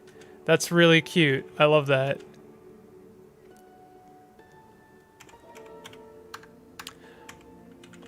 Crocossins. Sorry, we're no longer feathery. Sorry, Birdie. We're not birthery. We're not feathery anymore. We're now scaly. I know. Use W. My only problem with W is it's actually too fast sometimes. Mutants are so good though. Listen, I know. You don't have to tell me. I mean, the ability to travel back in time and like, shoot lasers out of your butt and do all of the cool, amazing things that mutants do. You don't have to convince me. I know they're amazing. The problem that I personally have is that you have opened you've basically done the equivalent that every artist does, which is you've bought a bunch of tools, like for instance a watercolor kit, and you have no idea how to use it, and you're just like, I guess I'll play with it, and then you mix a bunch of colors and you get brown. And that's what happens for me every time I make a mutant. I'm like, I kind of want to make I'll add this and a bit of that, and oops, brown again. And I just like I don't have the fundamentals to making a decent mutant that doesn't die instantly. This is the best I think I've come up with, which is double muscled, multiple arms, and then temporal fugue, and then eventually we basically perma-stun everything. But even that isn't great because I made ego my dump stat, and temporal fugue is based on ego, right? Play as a Manticore, gives you all the armor you need and a bunch of free attacks. Okay. It definitely takes some effort. This item bears the mark of Nishimir, legendary gutsmonger. Start with horns, claws, quills, and a stinger. Horns, claws, quills, and a stinger. See, I think you very beautifully underlined what fundamentally I don't understand about making a mutant, Birdie, is that is exactly the opposite of something I would want to do, because that's like you've given your mutant like 5 different weapons just right away. You gave him horns, which is a short blade. You gave him claws, which I believe is a long blade. Quills are like, every guide I've seen say they're not great, although I know there are natural AV. And a stinger, which I know is a long blade. The stinger is a long blade. Are claws? What are claws? And I'm not saying that's wrong. I'm just like that's not my instinct. I don't know how to arrive at the conclusion. Give a mutant literally everything. Claws or short blade. And my instinct is usually to double, triple down on one weapon, because that way you might actually, get good with it. Horns and claws are both short blade, and the AV from horns offsets the AV from quills. The AV from horns offsets the AV from quills.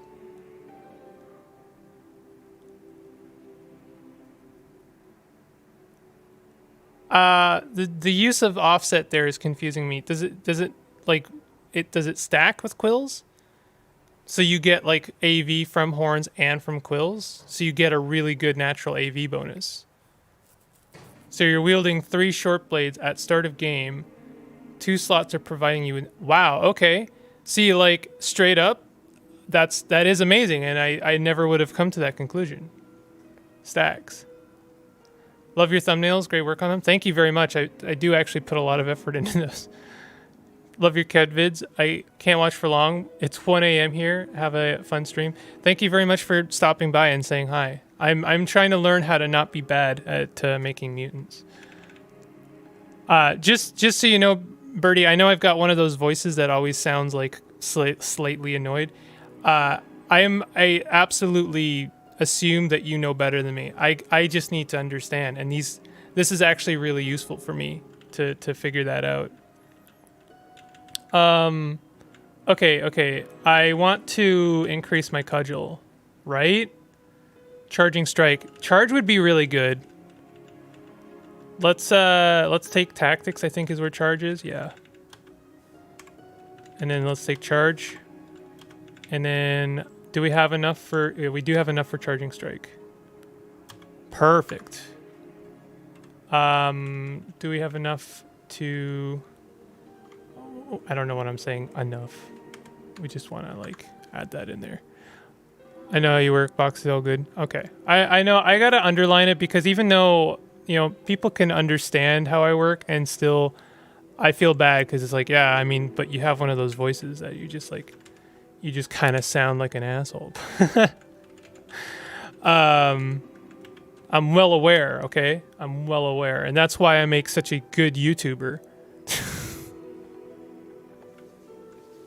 He says without the slightest bit of irony. Do I want to buy a revolver? No.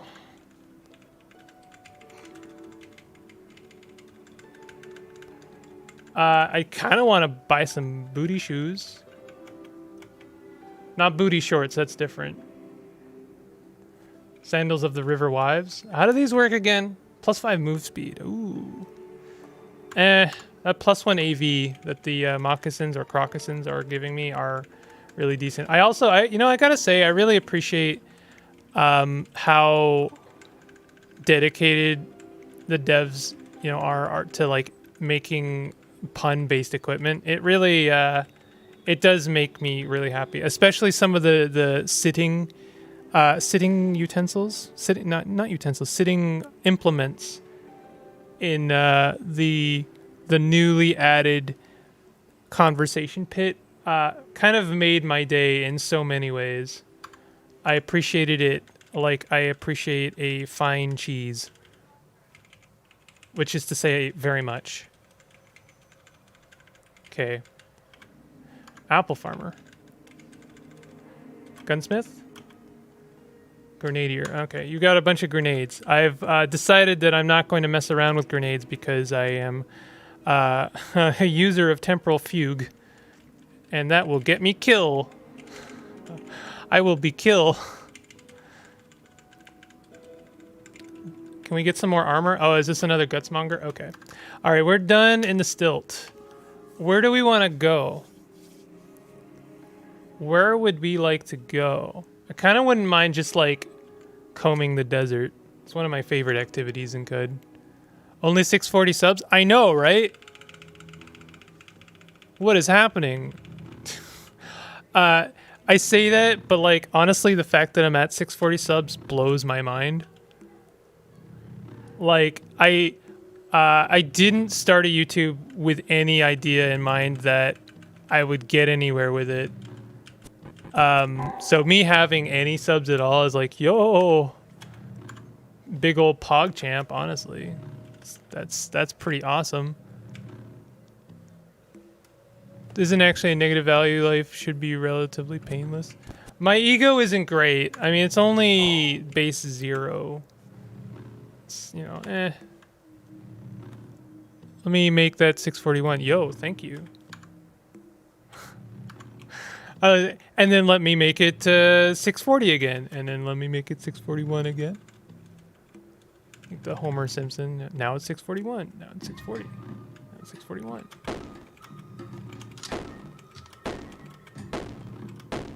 Okay.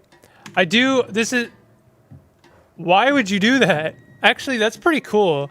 I didn't know that my future self would be smart enough to teleport. And he actually teleported into a very, like, actually, like, good positioning. Ensures that they won't hit me by accident. But it will ensure that I hit them. If I kill them, do I kill myself?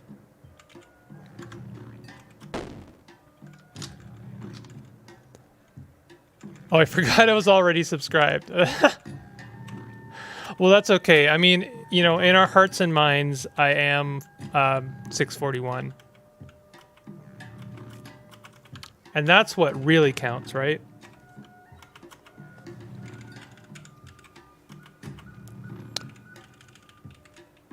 The road to 1,000 has been an interesting one. And I do say that as if I assume eventually I will get to 1,000. I think given enough time I will, but it's that's the big number because that's when you get to benefit from ads. I say that if there was a way I could press a button and then no one would ever get ads, I would do that because honestly that would be so much better. Like what benefit am I going to see from ads? Ooh, I got I got $2 this month. Solid. That's if I'm lucky. So this is what I tend to do. Is I'll straddle a line and then I can explore 2 tiles at once. We got ourselves a Dromad.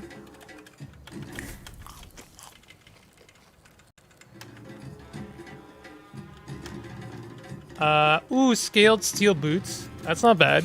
Snail encrusted woolly steel gauntlets. That's kind of amazing. Snail encrusted. This item is crawling with tiny snails and grants the wearer 250 reputation with mollusks. I sub. Thank you, Birdie. I appreciate that. Even though we are friends, I would not hold it against you if you didn't, because after all, it is me. If you're going all in on Temporal Fugue on a pure Esper, I highly recommend Teleportation and Clairvoyance. Your clones will teleport in on enemies and focus on targeted enemies. Oh, that's actually really cool. Espers scare me. Mostly because I know that the better you are, eventually you just spiral into this, like, getting hunted down by the overseers. I don't know what they're called. Can I? Oh, you know what? Let's buy some copper nugs. Perfect. Become slug. I would like to. Should I buy those gloves? Is the general chat consensus to buy the snail encrusted gloves? Those are pretty good gloves. I'll buy them. I'm not even gonna wait for an answer. I don't know why I didn't buy them, honestly. The negative on the DV is kind of a bummer, but I actually don't even. I don't think I take it like the DV. I think is yeah, it's -3, but it's averaged across both my upper and lower hands. So in this way, you can actually game the system because my average, I think, is now 2, sort of. How does that work? I'll never know. Get the sloves. Said commandingly, get the sloves.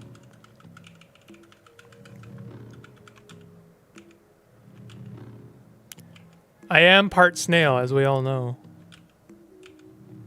Actually, no one knows that. No one on my YouTube knows that. Okay, we're not enemies with the Kraken. What is that Kraken doing? They're doing an interesting thing that I've never seen them do. What is that? Are they like digging a tunnel? Are they tunneling through the ground? It's a really interesting thing they're doing. I kind of dig it. No pun intended. Yeah, they're just like leaving a little trail behind. Could you like wait? Like they're making garbage as they do that. Could you just like follow them and then you know, rifle through all the trash?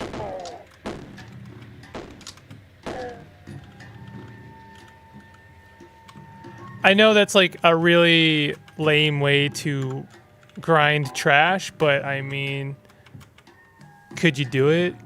Don't get in front? Okay. Have you ever done the slog water ritual thing where you become a slug? It's kind of dope, actually. Are you talking about where you raise your reputation enough that you can become friends with the slog? Yeah. And then they teach you how to make a soup. And then if you make that soup, then you become, like, basically the slog. Doesn't that doesn't that kill the progression of the story for you?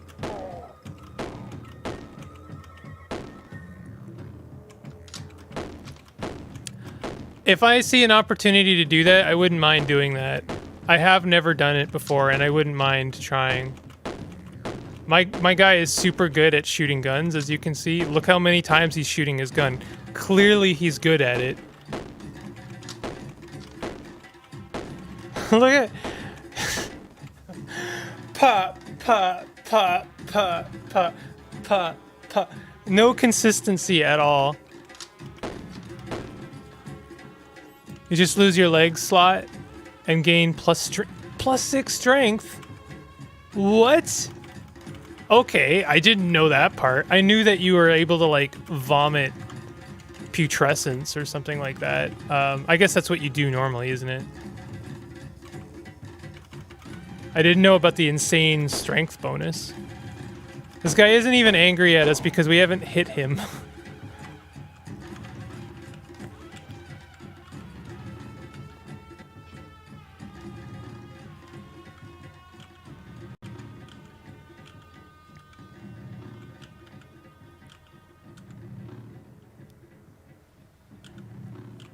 You just lose your legs. I gotta do that. Let's see if I can maybe make some friends with some slogs, some mollusks. I guess I've already done that partially, right? That with the snail encrusted woolly steel gauntlets. Yeah. That's not enough though, right? It's not nearly enough. Oh, they're neutral.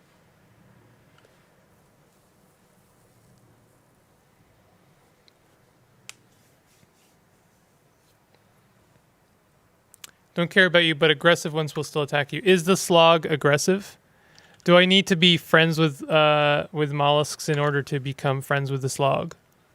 How is your combat so fast? I pressed the button more times? What do you mean?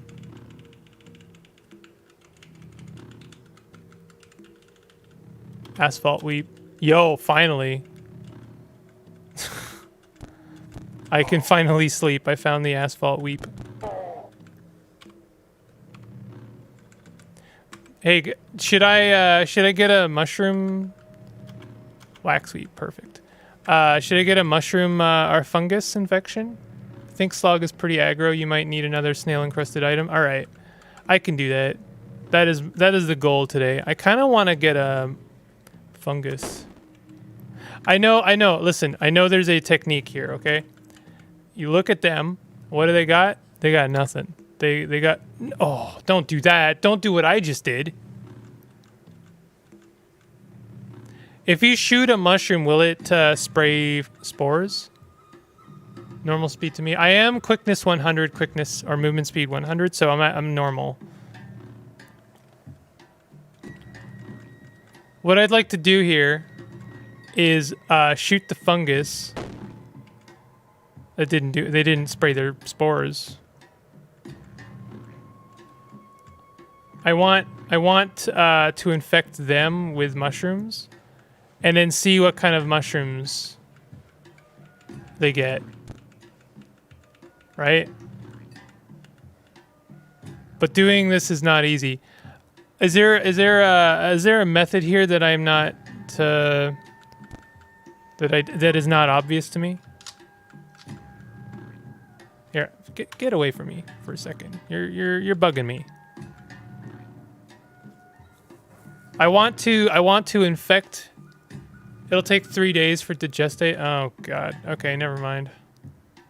I thought there was a method, like you look at the color spores that they shoot out or something. I guess that's if they already have spores. Is that the deal?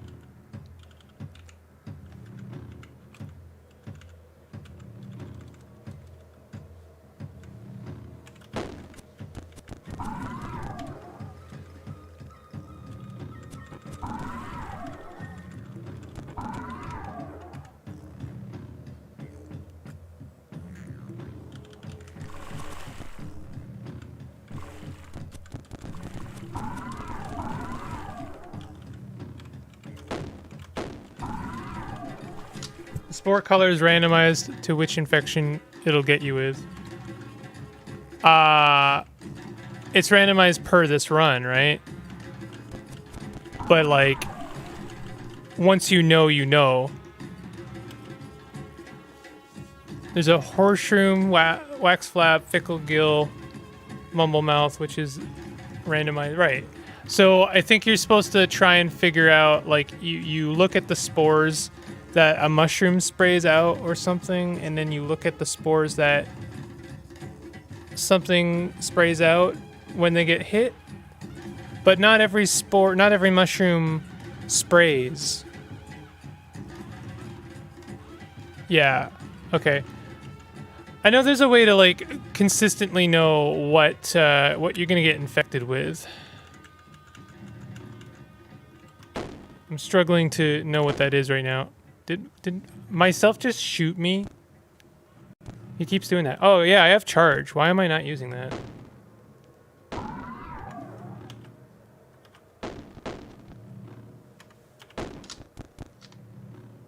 Let's go ahead. I really want proselytize to work. Nope. Okay, let's go ahead and intimidate. And then get some distance and then shoot them. That's my new favorite technique. You intimidate them and then you shoot them. And then you daze them forever. Stunned, dazed, remain stunned. Stunned. And that is how you roll. And then when you're doing silly things like me right now, you teleport away and then shoot them some more. So shoot the slime. I think there's a little bit less room for error here. We'll get it. We'll get it. We'll get it. We'll get it. We'll get it. We'll get it. We'll get it. I promise. Made enemies with a hermit. We're gonna get it. I promise. We'll get it. First try.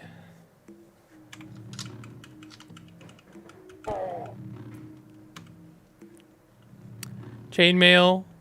Steel shortsword. Excellent. Glow Crust basically gives you infinite luminous shrooms that are worth so much water. It's like gold growing on your back. I made a character that was based around that. Yeah, those are really decent. I think that like hooks for feet is got to be like is one of the best defects from what I've seen. If you could like grow horse shrooms or luminous shrooms on your feet, then that would be like so good. Okay, we don't want to mess with goat folk. We really, really don't. That's like seriously not on. It's not on. We're not doing that. I'll mess with the Sakari Raiders. I might even mess with the Dawn Gliders, but not goat folk. Okay, don't do what I'm doing right now. We're running away. Sometimes my tutorialization is as simple as don't do what I do. Okay, oh, you're still following me. Stop it. Hey, I hit him. I know that the obvious question is why don't I take some points? Are we level 8 yet? Not quite. Okay, nice. All right, that's enough combing the desert, I think, for a little while. It's not really, we're not really benefiting much from that. We could continue looking for the Dromad Caravan. Don't we have we had a quest, didn't we? Yeah, we have to find the leather moccasins of the Slinthic Sea. Locate the leather moccasins at Dabilep. Okay, where's Dabilep? Is that a ruins? Historic, no. Settlement? Yes. Okay, we're gonna go to Dabilep and we're gonna get some moccasins. You could get grafted. Ooh, how do you get grafted? I think the game thinks it's equipment because hooks for feet. Oh, right. That actually makes a lot of sense.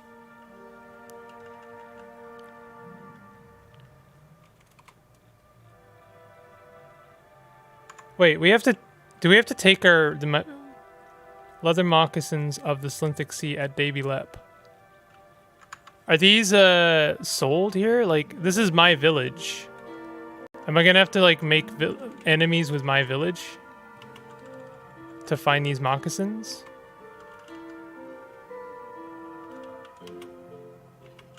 Are they gonna be sold?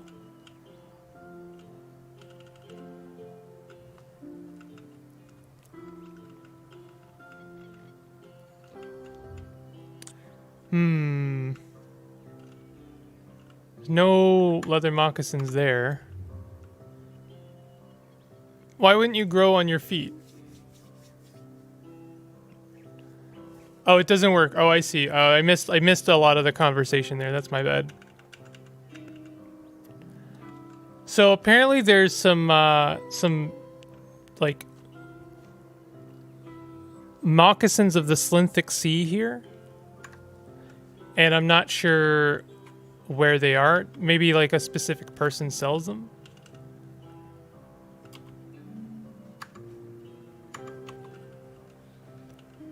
Let's check the warden. Nothing. Nothing. Tinkerer.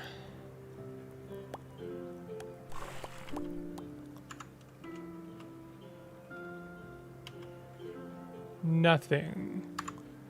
They may be in someone's inventory. Oh, like, would they be wearing it? Would I have to kill them?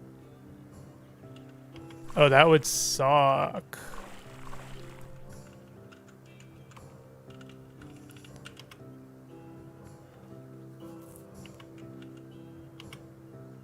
No, there they are. They're not even that expensive. But they're, you know, I don't have to kill anyone is the main thing there. Okay, we're gonna buy some more witchwood bark. Okay, good enough.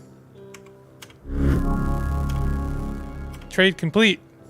I don't think so. Why is everyone holding ashes? It's like my village's weird obsession. My first quest was literally to go obtain some ashes. It inspired one of our villager, people. So they just like ashes. I don't even know if they're what kind of ashes they are, but they like them. Hey, where, huh? The village moved. It's a moving village. Okay, we're talking to Drinks on the Feathered Serpent, Drinks on Serpents, the Sophic. Which is, I think, one of the best names I've ever seen. I found the leather moccasins of the Slinthic Sea. Thank you for your service, adventurer. Our village owes you a debt. For now, please choose a reward.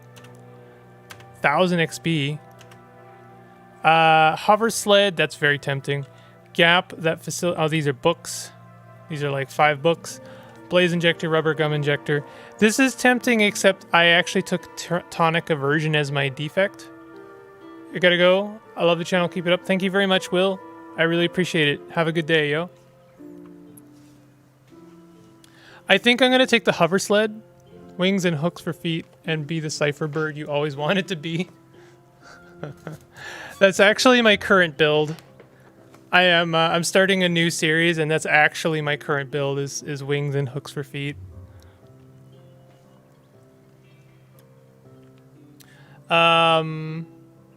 I think I'm taking the hover sled. Hover sled's pretty good, and I think it's also a pretty valuable take. Oh, is it a it's unidentified. Okay, let's identify some strange tubes. Oh wow, a folding chair. Who'da thunk it? Drop that business. I guess I could have sat in the chair that right adjacent to me, but this is how I roll, okay? There's our hover sled. Let's go ahead and equip that. Droid scrambler. Oh no, I guess the problem with examining artifacts is if we drum-loaded desert rifle. Oh heck yeah, bud. Oh, but then we have to unequip Rudy Tooty. No. No, I'm not doing that. High explosive grenades. See, this is the problem. Examining our grenades means that we now know that we have grenades, which means our future self also knows we have grenades, which means they're going to use grenades. That's not good. They're going to use them, and they're going to use them badly. I can't be trusted. Trust no one, not even yourself. That's the theme for today, honestly.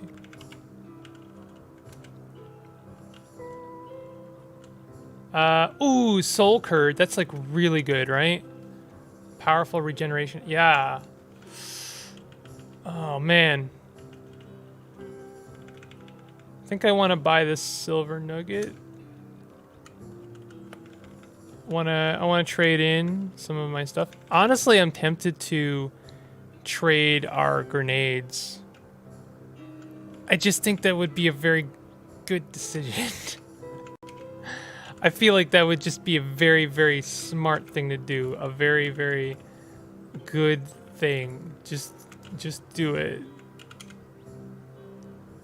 It goes against everything I've ever done in this game, but I feel like that's what you do.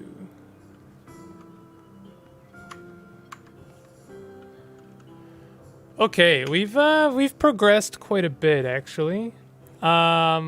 We still need to find the Dromad Caravan, so let's go ahead and do that.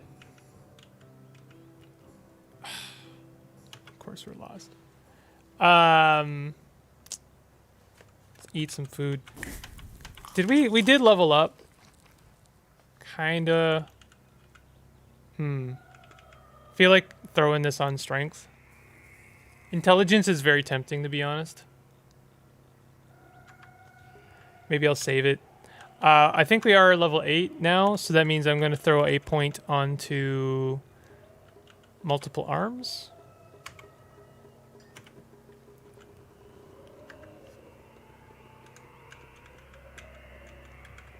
Alright.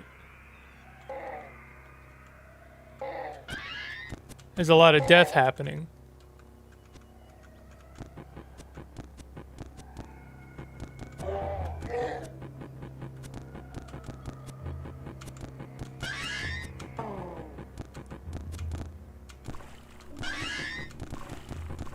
Yeah, we're already starting to permastun things, and that's already very good.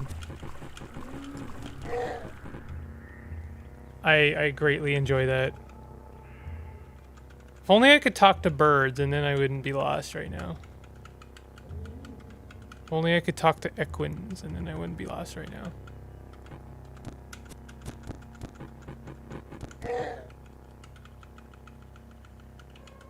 Alright. So we're trying to find a Dromad Caravan. That will complete our quest, and then we can head to the Barathromites, to Gritgate. That's always the road to Gritgate is always pretty. It's a lot more nasty than you want it to be, or than I want it to be. You'd hope that it would be pretty easy, but it isn't necessarily easy at all. It can be very spicy, in fact. All it takes is one Seeker of the Sightless Way to ruin our good time.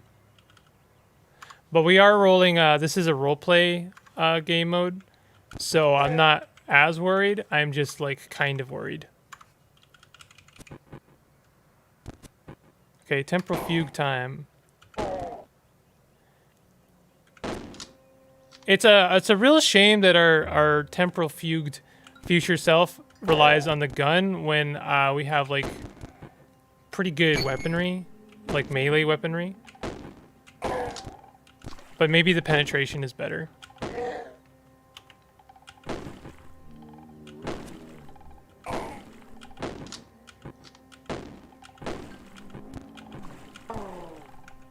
Okay, that was pretty good. Honestly, I was taking a lot of risks there, like standing in the direction that myself was shooting in, but the enemy was between me and, like, you know, and them, so not too bad. Why don't we have a look down here? Just a quick look. Oh, we've got a nest.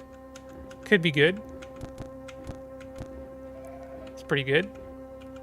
We could have fought some centipedes, like grinded it out a little bit. I don't know. I always find that to be a little bit tedious. I don't want to fight kudzu. Not a huge fan of fighting kudzu, to be honest. Ooh. What? It's not sparking. Oh, it is sparking. Place 4, Pentaceps. Pentacepses before me, and I shall reward you with a splendid vestment. Is a Pentacepsis a cybernetic?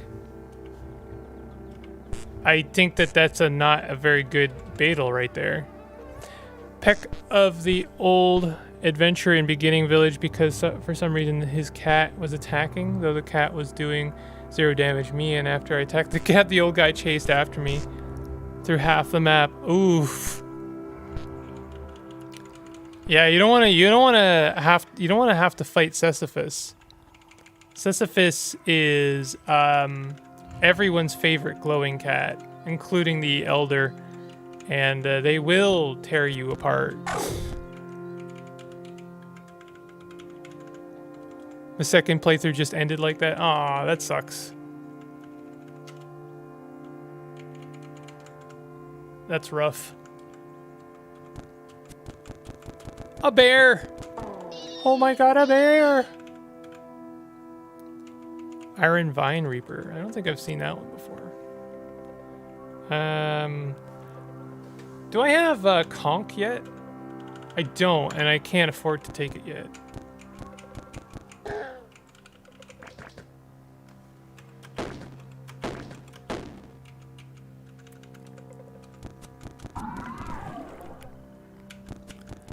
We are officially in the caves, the first stratum.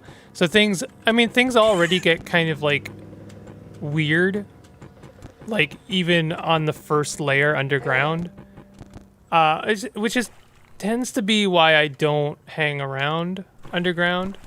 I think the ooze was actually too stupid to be intimidated. Gotta go. See ya. Take it easy, birdie. Thank you so much for jumping in. I appreciate it.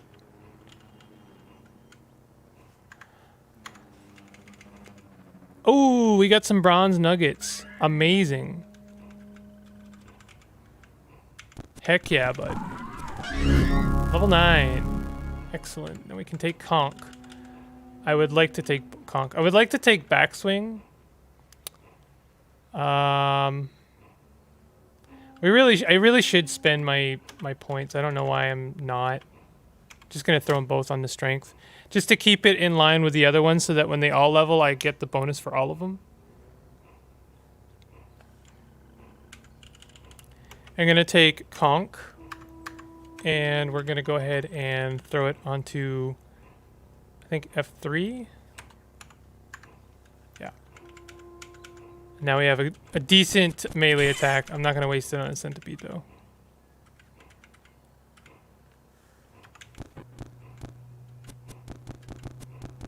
Okay, temporal fugue time. Also, Witchwood bark time.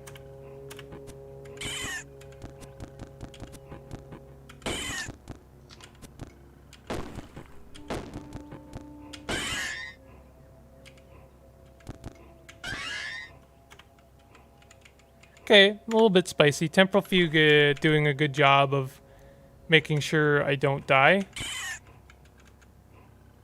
Is that a corpse? Moldering corpse. Oh, those are tend to be very good.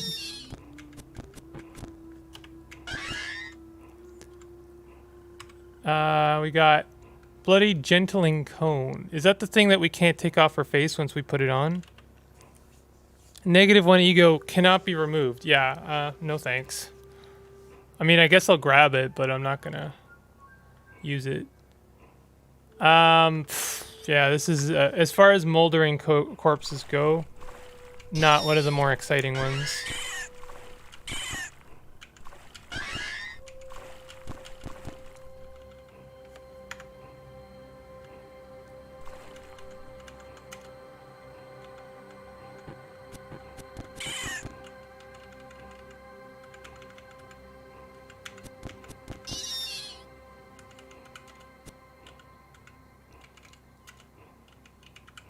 All right.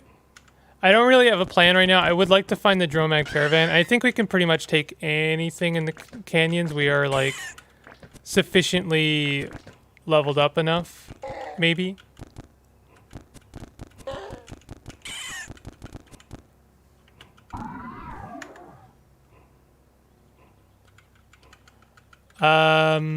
So but I do like exploring underground. It's pretty fun. It's a decent time.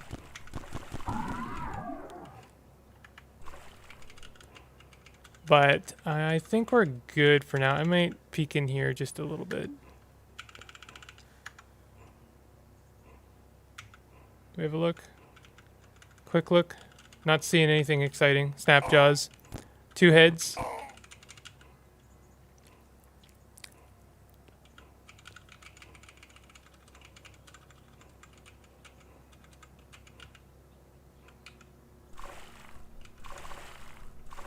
Got ourselves a knoll worm. Okay, we're good. Unless we go deeper underground, we're not going to find anything too exciting unless we get very, very lucky. So let's just go ahead and head up and follow the plan. We're headed to here. And we have a lot of area to explore. We basically have to explore like 5 full parasangs to find a Dromad Caravan. And in the hills, no less. Like, it really does make it more difficult and less likely for us to, make miracles happen. It is a needle in a haystack situation, unfortunately.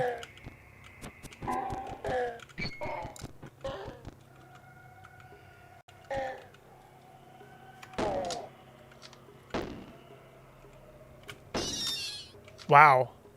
Nice shot.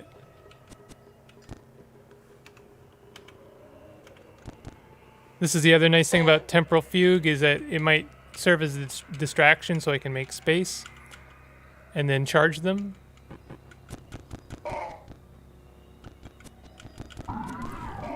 Temporal Fugue is just very good. Retracted. 2 heads, hearts, hands, and a pair of wings, and photosynthesis, my current build. You're going for the double or nothing build. That's pretty good. Oh, we got a salt hopper. Very close to leveling up. There it is. There's the level up. Conk them. They're not conked. Did we miss? I missed. Sucks.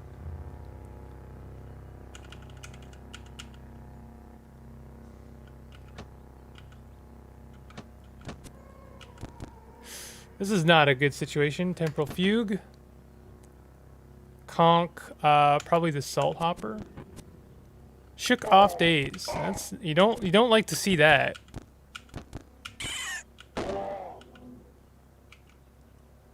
Spot a Gel Weep. That's actually not bad. If we get hit with an infection that we don't want, we can make use of that.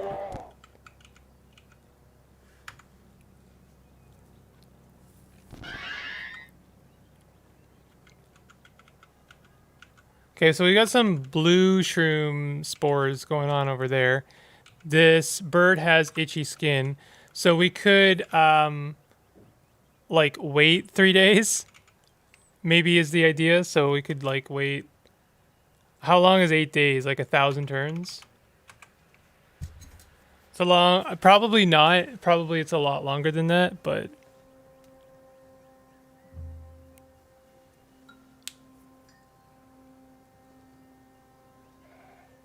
Just from like gauging how long time has passed, I think that it probably will be longer than 1,000 turns.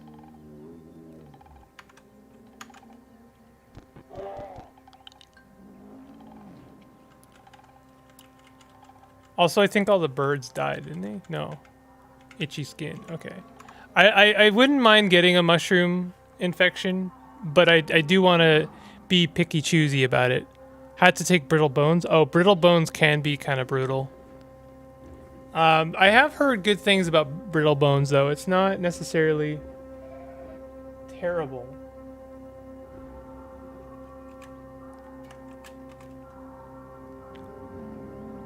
This will be worth it, maybe, but it's just we're gonna have to be patient.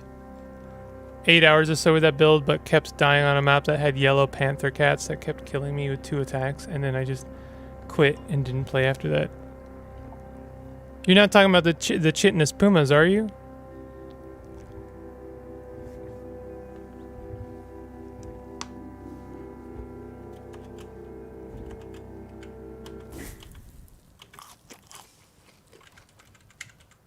Still itchy. We're gonna wait till morning, and then we have to wait like another 1,000 turns, and then one more morning, and then we should be able to find out what kind of mushrooms this spore creates, or this mushroom propagates.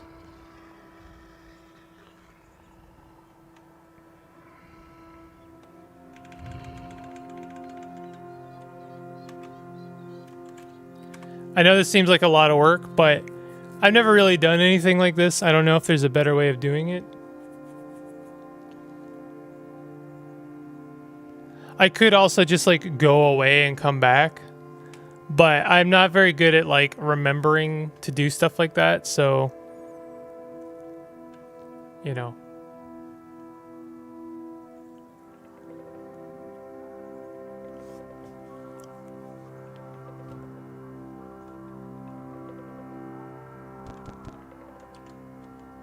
All right. Do we are they still itchy? Yeah, they're still itchy. Okay. So we're waiting until morning. It may be that this is the last thing we have to wait.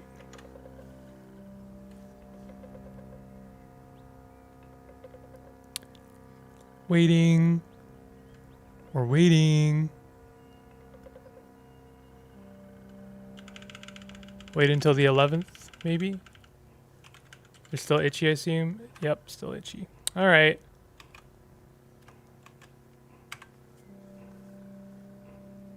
Harvest Dawn, 10th of Ubuut. Waxing Salt, Sun. We might have to wait till the 11th. A bird is making enemies with a mushroom. Honestly, I feel a little bit uncomfortable about standing this close. Mumblemouth. Yo, that's actually a really good one. They killed a mushroom?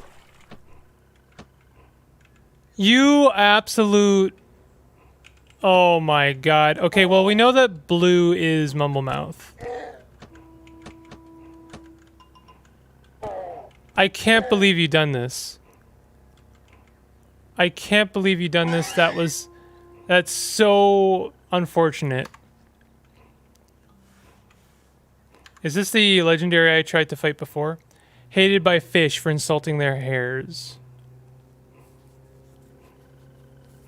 I mean... So we could be enemies with fish. Yeah, I mean, we could be friends with fish, though. All right, let's kill this legendary.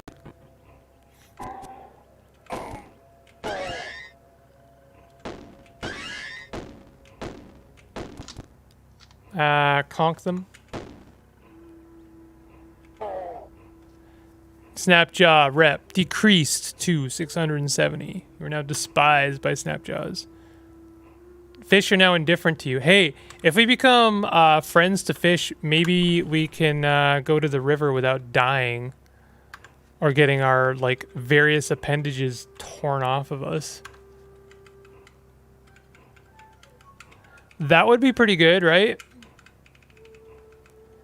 So I just need to remember that blue is Mumblemouth.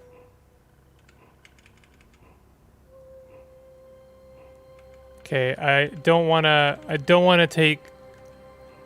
I don't know if there's an easy way to do this without, like, stepping right next to a mushroom. Like, if I attack them, they don't seem to spore.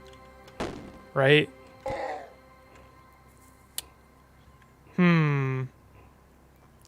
How can we proc it without procking it? Like, there's yellow. If we run away right away, will that... as long as we're not itchy, we're fine. What other games do you play? That's a very innocent question, but it has a very complicated answer. Aha, here we go. Blue. We're blue. Yes, covered in spores, itchy skin. Perfect. We're getting ourselves some mumble mouth. I play a little bit of everything, honestly. Like, I'm playing Dark Souls 1, OG Dark Souls with a friend of mine once a week. We're like halfway through it. Actually, we're more than halfway through it. We're trying to get the Lord Souls at this point. I play some 4X games. I've been playing a lot of Slipways in my off time. Slipways is a really, really good game. One of my favorite recent games, which I really like. I plan on playing the Outer Wilds when the new expansion, or I guess the expansion comes out, because I don't think they're doing another one. I actually want to do a playthrough of the Outer Wilds for the channel. So that's something maybe we can all look forward to. What else? I do play other traditional roguelikes, not so much in my off time. I find I actually enjoy them less in my off time. Not to say that I don't enjoy them. I just enjoy them less in my off time because it really helps to have like the pressure of like trying to keep the run alive. Oh God, yeah. Please. Like the pressure of keeping a series going in order, you know, like to stay alive in order to keep a series going helps me like really kind of focus and like try a little bit harder not to die. Oh no. Can we charge? No, we can't charge them. We can just shoot them. If we're like far enough away, will that help? Like if we teleported over here. This isn't gonna work, is it? Yeah. You're physically extinguished. That's a bummer.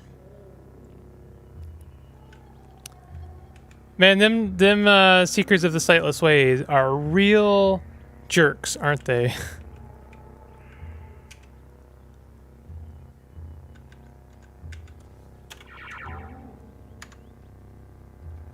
I really... The Seekers are like my least favorite enemy to encounter in the wild. I think the answer is always to try and shoot them, but... Yeah, see, like, that can just happen. I guess in that case, I could have charged them. This is the problem with doing a role... Not, you know, this isn't the problem with roleplay mode. This is... why this is an argument for why I wouldn't play roleplay mode is because once you know, and it's like, is this character alive or, you know, I don't know. Is there story that they came back a million times and you know, at least I figured out finally that charge is the answer. You want to charge. And we got another steel warhammer, which is really good. What are we at here? We're pretty much filling out most of our arms with, like, we've maxed out our pen on each weapon. We don't yet have the we don't really have the ability to attack with each weapon yet. Not yet. We need dual wielding. Dual wielding is very expensive. Hey, I found the Dromad Caravan. That's not the Dromad Caravan though, right? It seems like there's another novice of this. Okay, they died. Good.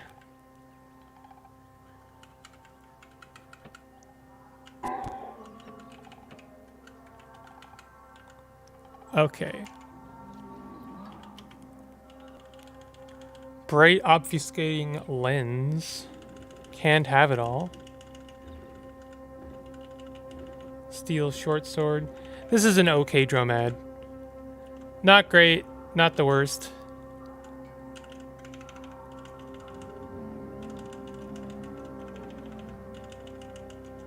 Okay, not sure what the plan is. I guess this is not what we were looking for. This is not what we were hoping to find, not our quest. So that means there's another Dromad caravan that we have to find. Oh god.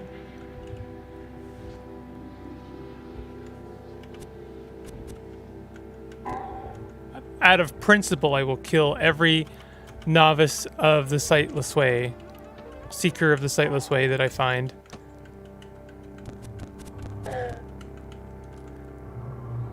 Get some Crocusins and a dagger. Yeah, so like what other games do I play? I like honestly name it and I probably play something from the same genre. I play a lot of different games. I enjoy a lot of variety, and a lot of different flavors. There's very few games that I like straight up won't play or won't try at least. There's maybe a couple like subgenres that I'm not a huge fan of, but like, I would still try them. I just don't know if I would enjoy them as much. Ooh, this is an interesting tile. It's a very busy tile, that is to say. What are your what kind of games do you like to play besides CUD? I know that it like seems that is CUD like new? Are you new to CUD?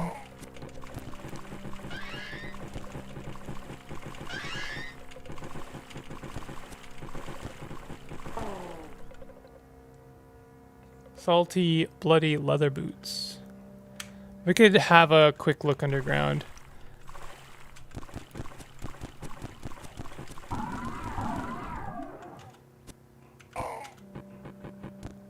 That was the first time I didn't even look at what the corpse had, what the Snapjaw had. Also, I'm like not resting. I'm like missing like half of my health bar, and I'm like, yeah, I can keep going, right? That's how you die. That's overconfidence right there. It'll get you killed.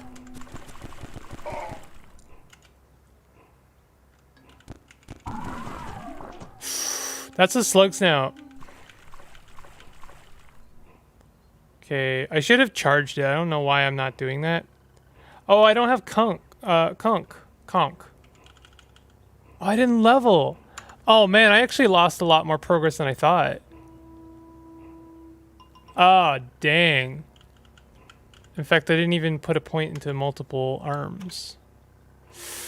Jeez, okay.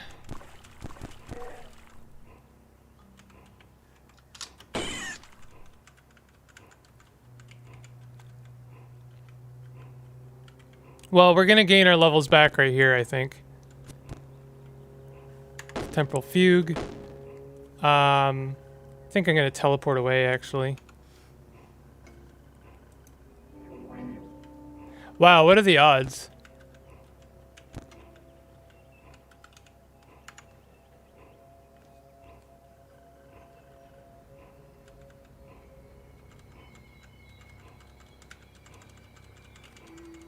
Oh, we don't have itchy skin anymore, so I don't have the mumble mouth. Okay, let's take conch again. Do I have to set it again? No, I don't. Good.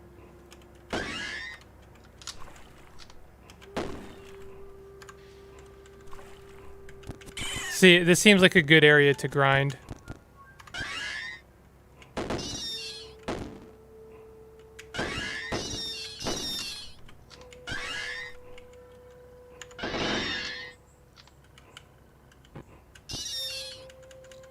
Okay. Man, they don't end, do they? Okay, let's take some witchwood bark. I'm not sure why I'm like taking chances like this.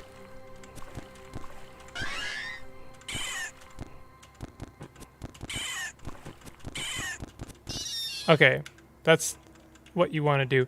There's definitely a nest around here somewhere. I just gotta find it. I'm not finding it. Yo, did the nest already die? I bet you my my character killed the, like, my future self killed the nest.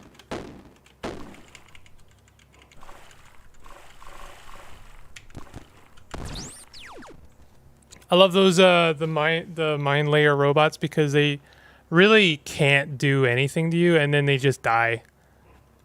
And they Outer Worlds reminds me of Kingdom Once Delivered. Really want to play that. Did you play Kenshi? I have played Kenshi. I haven't really done anything for the channel. I might someday. I do really like it, but it is a massive time sink. Like, massive time sink. Maybe more than, like, most games.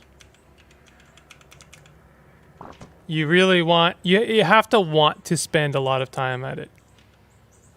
Okay, let's charge it. Perfect.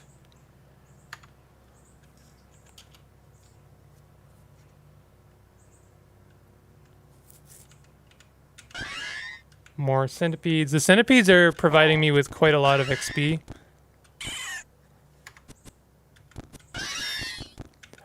Just so we're on the same page, I was talking about Outer Wilds, not Outer Worlds. Outer Worlds is the Fallout successor, where you explore, like, it's like an RPG. Outer Wilds is like you get your own little spaceship and you're traveling to different little planets and reading a lot of stuff on walls, and there's a bunch of spoilers. It's a bit more of a closed story, whereas like Outer Worlds is like this kind of open-ended RPG. Can we proselytize? Oh my god, proselytize actually worked. Finally.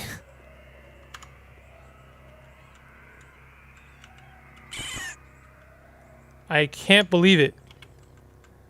It took so, like, I've tried so many times to proselytize and failed. If you proselytize a nest, will you proselytize, like, all of the that's fine. Will you like proselytize everything that was inside of it?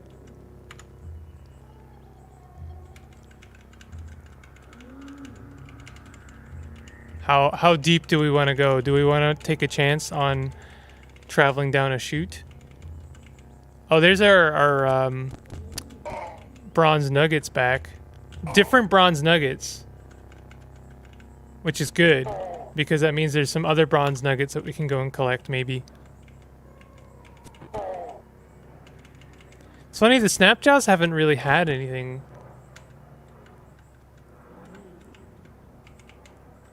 Baboons, we're friends to baboons because we have thick fur. That's how it works. I don't know if you knew that. But if you have thick fur, you're just friends to all monkeys and apes. Yes, we have extra movement speed for the day.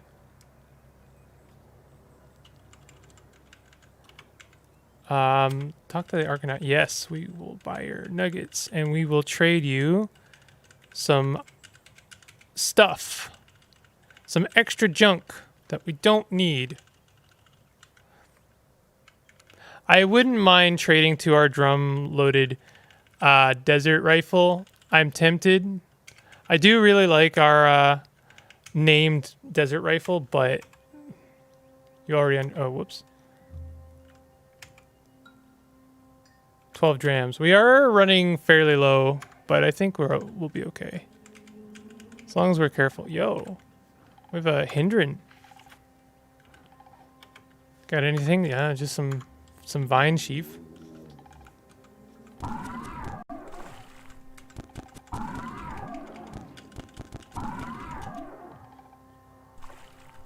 What you doing? I don't know, you know, just like chewing some vine sheaf. Nice.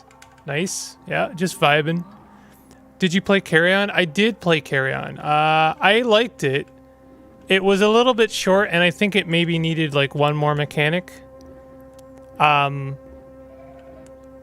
or maybe if not one more mechanic, a bit more time for its last couple of mechanics to kind of breathe, because it kind of felt like you get the last set of mechanics and then the game ends.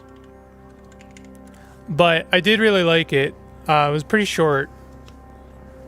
I kind of hope they do a sequel, because it feels like they left room for a sequel at the end. But yeah, I like that. I do actually really like kind of physicsy or physics-based games. Back in the day, like long time ago, there used to. I actually think this site still exists. There was this website called Fun Motion, I think, which was a website and forum dedicated to purely physics-based games, because like I loved it. Like, you know, there's a fascination, almost an obsession, with like physics sandboxes. It's a lot of fun. Oh, got a glow slug. Come back here. Okay. Oh, is that some fresh water? Oh, heck yeah, bud. That's exactly what we needed. Yeah, I had like not quite an obsession, but definitely a fascination with physics-based games. There's something just really fun about like messing around in a game where like things have their own movement, and it's kind of like based in a kind of reality you can almost relate to, if that makes sense. Like things move the ways they should move. And then of course what's really fun is in making them move the way they shouldn't move, which is to say breaking that physics engine. You know, like I've been playing Half-Life 2 on channel, and like I love of course when things are like meticulously planned out and they look really cool and they work the way they should. But then when things don't work the way they should, it's equally entertaining when you just get like launched 50 feet up into the air because like your boat touched a pebble or something, or you know, like something just like slides kind of weird. You know, it's fun. I appreciate a jankiness. As long as the jankiness doesn't like affect the experience too negatively, I think that it's a lot of fun. What did I just see? Okay. We have a baboon. Admired by arachnids, disliked by the villagers of Shanashur. Well, I would like to make friends with you. Share a secret with me. Yeah, trade me your small stones. I require your small stones, friend.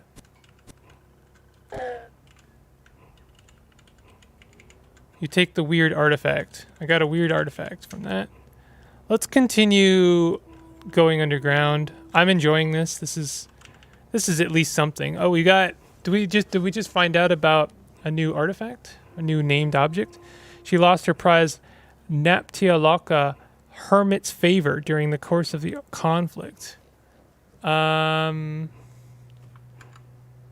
Discovered the location of Unek. You note the location, you receive a new quest. We did just find out about our new historical object, which is a pretty big deal. Tonics as well. This is a pretty good strata too, honestly. Like, things are already getting pretty interesting. Whenever we have this kind of material, what is this? Tarnished chrome? Anything chrome, you can usually expect good things. You don't have to quote me on that. Obviously, it's, you know, CUD is not necessarily predictable in that sense, but it has been my experience that you can usually expect very good things when you see chrome.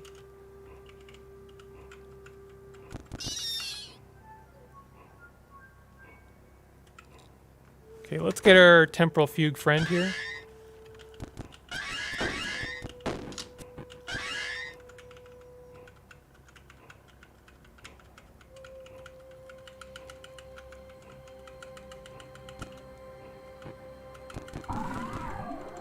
Okay, let's discover what this... Oh, we already know. Okay, cool.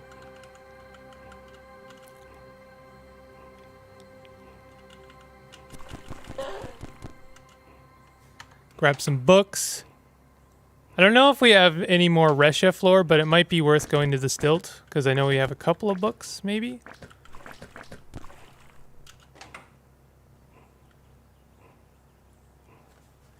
Impaled. Impaled. Bleeding. Nowhere else to go. Okay. Well, this was pretty good. I'm very happy with this. We got some good stuff out of this place. Is there, can we go further though? Yes, we can. I will say this is probably not too smart because we don't have a recoiler yet. So I could very easily get lost. But, you know, we can always follow, as long as I'm not too like thorough in my exploration, we can just follow the path back. Is that more fresh water? That is more fresh water. We are absolutely dripping with that money. See, like what I'm doing right now, probably not too smart, huh? Because now, who knows which way I have to go to get back. I mean, I know right now that it's up, but it might not be up. Grab those lead slugs. I know it's just 3 lead slugs. It's probably a total waste of time grabbing them, but...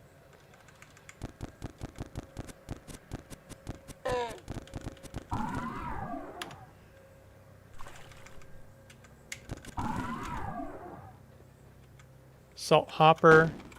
Shoot that guy. We enemies? Yeah, sorry. Stray bullet hit the hermit. Sucks.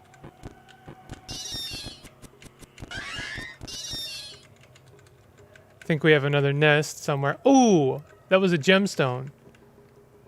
Oh, yes. We've got another moldering corpse. I don't think, you know, obviously nothing else going on there. What did we get, though? Trade scrap, trade goods. Rough agate gemstone. I think those are very valuable. And we got some staircase leading down. Let's go ahead and heal. I know there's probably another nest somewhere. Alright, I'm going to go down, but I think after... I don't think I'm going to explore too much because I'm going to start forgetting my way back up.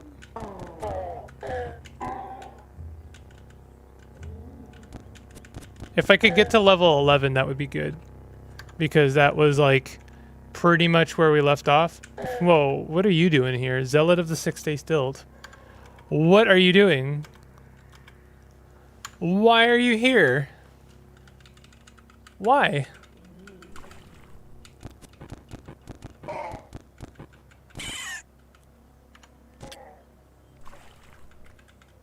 What I'd like to do is wait for something to proc this and then see if it's good. Is this a... Oh, shoot. Is this an enemy? Oh, no. Haberdasher. Okay, good.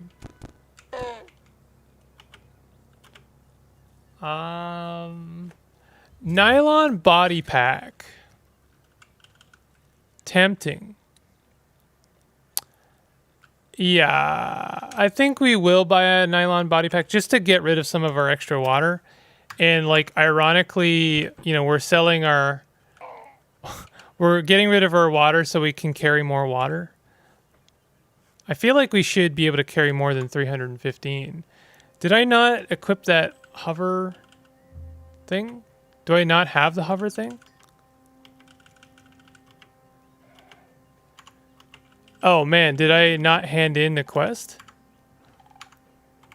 I thought I did.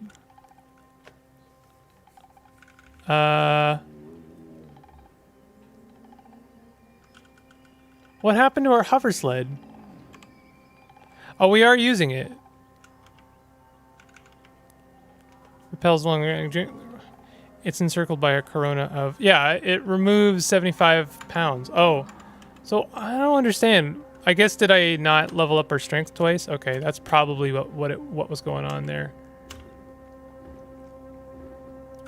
We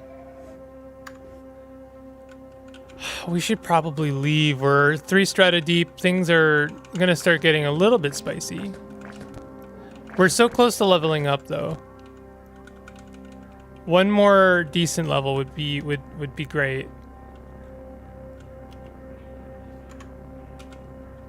Frivolous lives. Huh. Really want to sleep right now, but I shouldn't. Then don't. You absolutely shouldn't then. Oh, you know what? I didn't equip the nylon body pack. That's what's going on. That's what's up. All right, let's go ahead and equip it. And now we can carry 414. Man, there's so much trash here. I really wish I could, like, I had enough XP or skill points to take tinkering. I said I was going to leave soon, and I'm totally continuing to explore. But now we're at level 11, so now I have to leave. I've got a lot of mutation points. I could buy a new mutation, but I really just want to focus on the ones we've got.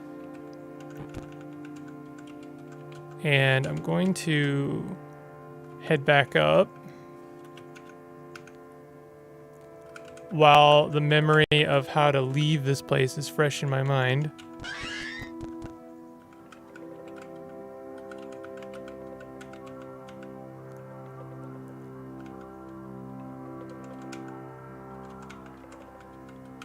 What's happening here?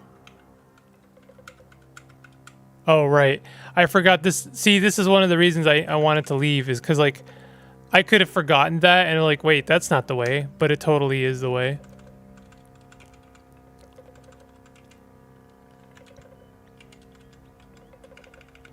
Okay. Just started playing this game. You are my go-to resource. That's awesome to hear. Thank you so much, Johan. I really appreciate that. We still don't want a revolver. If there's anything that you would like to ask, if there's anything that you're not finding intuitive, then feel free to ask, and I can try and help in any way that I can.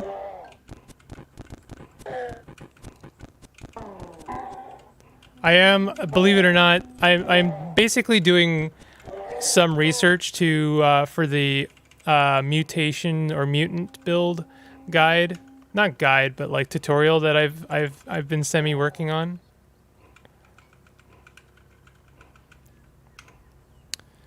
Right now, just to catch you up on what's going on in this game, I'm trying to find a Dromad caravan because I took a random starting village, so we have a random quest, and our quest is simply to find this Dromad caravan, which sounds simple, except our range of parasangs to find that caravan is like 1 to 5.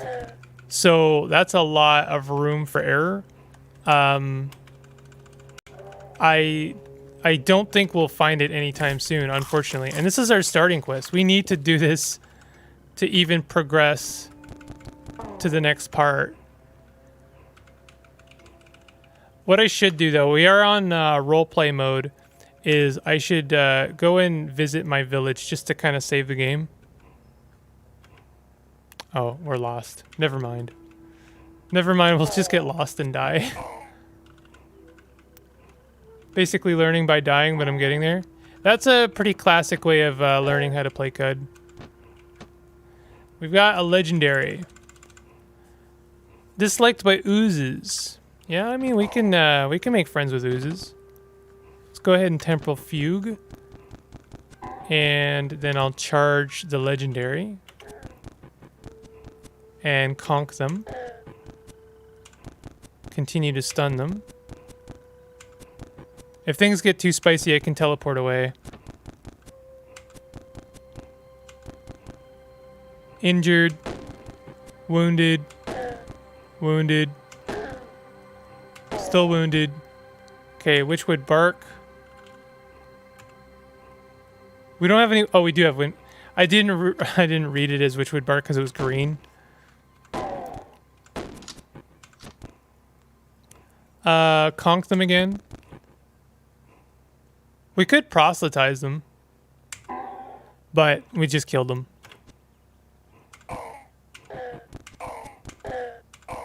Oh man, I love hearing that. That's such a good sound.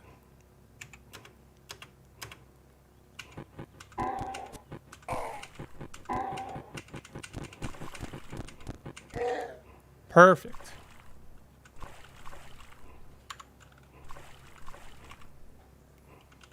Look at all this stuff. That is a lot of stuff. Okay, we want the daggers. Let's get to grab the daggers. And we want that copper nugget, of course. We have one more brute to fight. Oh, this is a tiny bit spicier than I previously gave this credit for. Okay. Daggers. Still some stuff to collect. Yeah. You can call me out if, why are you picking up bronze daggers? They're not worth anything. I mean, they're worth something. And they add up fast.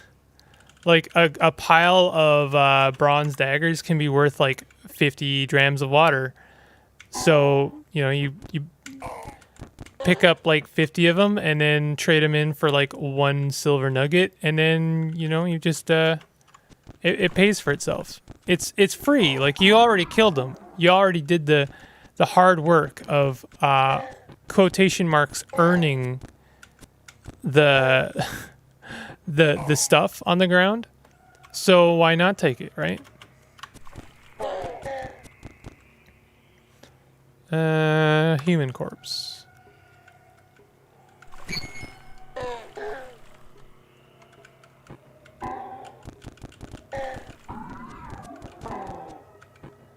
We got a chest. Weird artifact. Let's check that out. Fungicide grenade. Sure.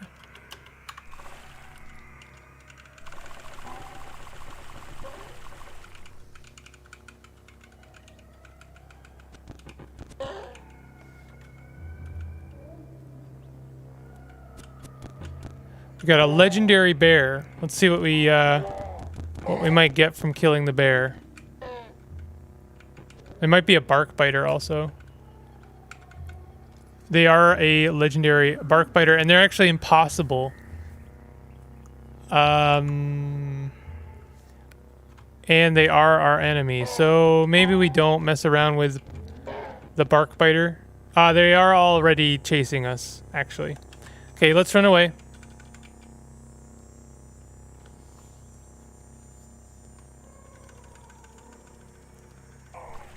Don't chase me. Stop chasing me. I can just teleport. I'll teleport away. We're still trying to find that caravan. We're lost. Why am I lost? That is like no good. Stop being lost. You regain your bearings. Okay, good. So are we still... No, we're not even like on the same line. I'm still trying to find this caravan. Did I go down? I don't think I went down, so I could check out this area. Trying to find something in the canyons it's just like... It's really difficult. It's got to be one of the worst starting quests we could have received.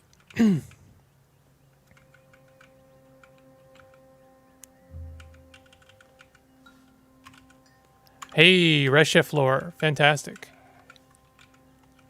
It's just about worth it to go to the 6-day stilt.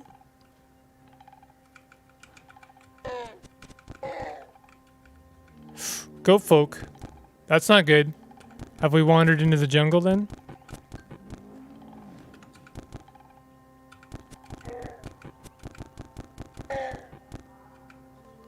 Carbide battle axe. I don't know if, I mean, we can pick up some carbide stuff for now, especially considering our encumbrance level is kind of insane. But carbide stuff will not be worth carrying for the most part. Okay, let's take care of the Naphtali. And we're gonna Temporal Fugue. Did we do it? I don't... oh, there I am. And I'm gonna charge them. And conk them. We want to perma-stun them. Okay. Visored steel helmet. I think that's better than what we've got currently. Yeah. So at a negative 2 DV, we'll gain 1 AV. That kind of sucks. But I'm going to do it. So we're at 7 AV, 3 DV. This basically ensures that we are going to, like, every time someone throws a hit, it's going to land on us. But that's okay because we're hopefully going to defend against these attacks. Okay, let's intimidate them. Oh no, they are not intimidated. Can we proselytize them? Unconvinced. Okay. Shook off days. Stunned. Stunned. Remain stunned. This is good. Shook off days. Plus 2 AV. Okay. That is exactly what you want to see. Oh man, see, like, Elastine Skull Cap. I'm sorry, I am immediately switching from my Visored Steel Helmet. Because it's just like you gain 1 AV and 1 DV. I really like Elastine gear. It's one of my favorite. It's some of my favorite gear in the game. But that's because I really like. Oh no, we gotta run.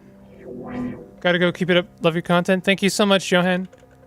Take it easy. Have a good day. Thanks for dropping by.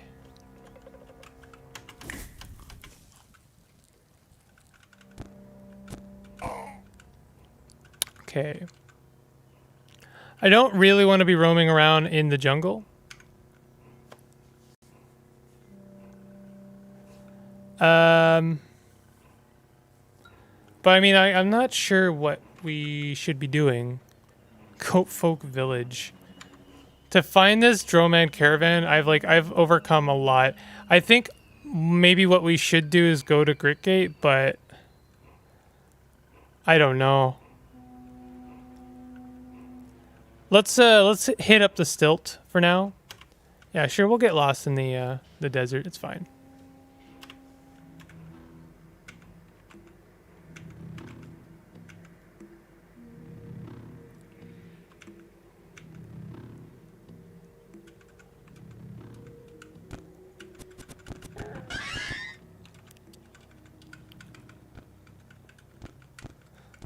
It's funny that salt hoppers wouldn't be friends with, like, dragonflies, because, like, aren't they both insects?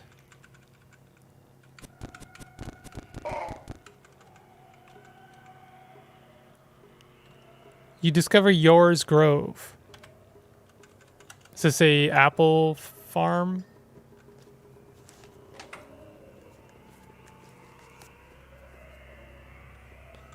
It is an apple farm.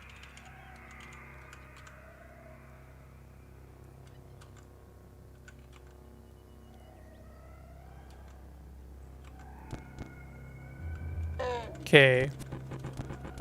Sometimes, sometimes Caves of Qud has dry spells.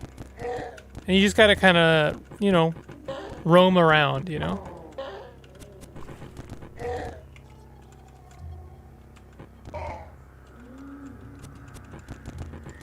There isn't necessarily, you can't, this is a process. You can't really speed it up.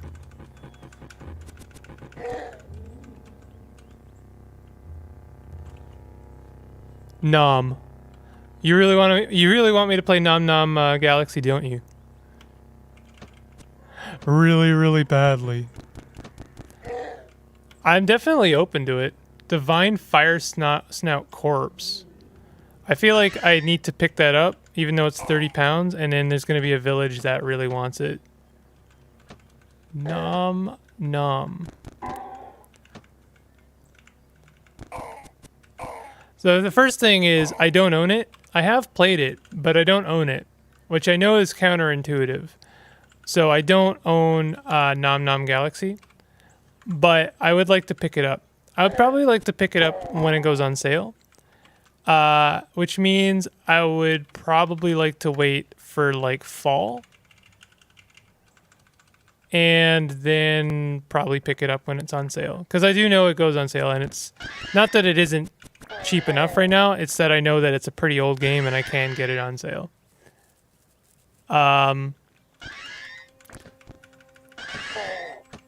Then I would like to probably play it on some of my off time, just to like the first time I played it, I didn't really understand how it worked.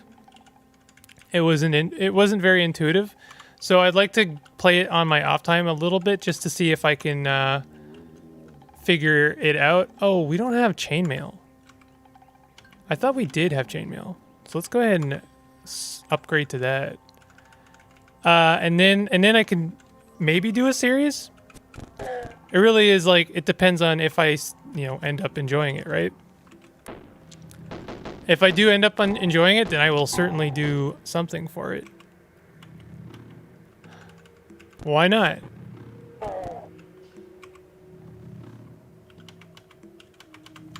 It's definitely been on my radar for a while.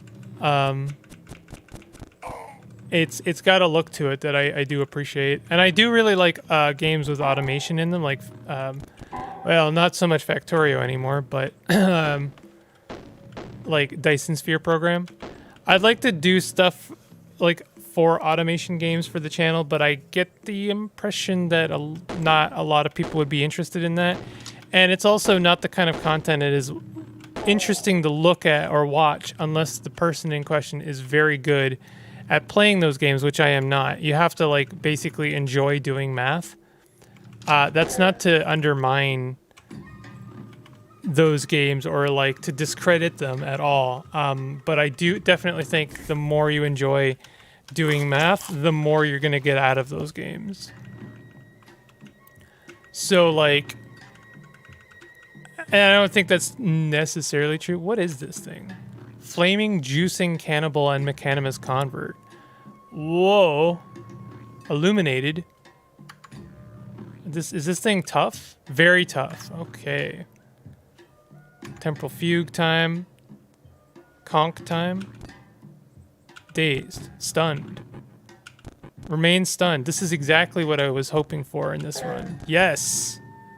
We just got we did not just get a Salt Sphinx injector. Man, we did get a metal strut though. Is this what is this? Is this two-handed? Dazes on critical hit. Seems pretty good. I'm pretty sure it's like a 9. Yeah, it's better than our carbide hammer. 2d3, 2d4. So it is better. So yeah, let's roll with that. We do have some extra XP. I kind of want to do backswing. 25% chance you make an additional free attack with the same hand.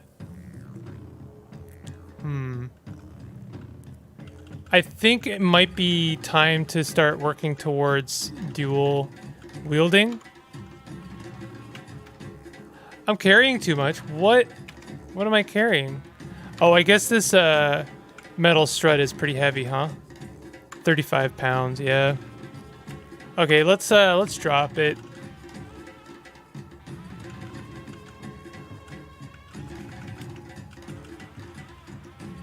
I guess we could drop something else, like these 2 carbide battle axes.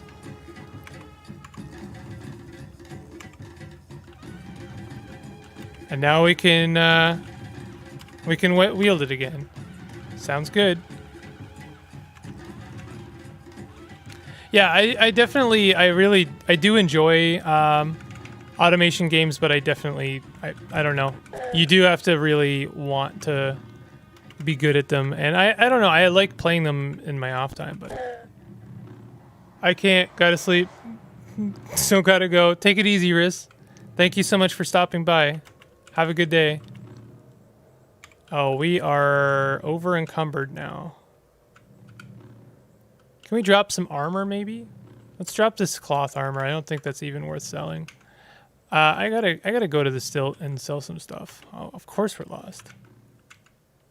You regain your bearings. Perfect. Don't get lost. We're lost again. No.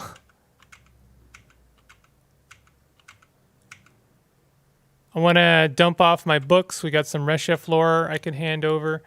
Ooh. Ooh, GNU Land.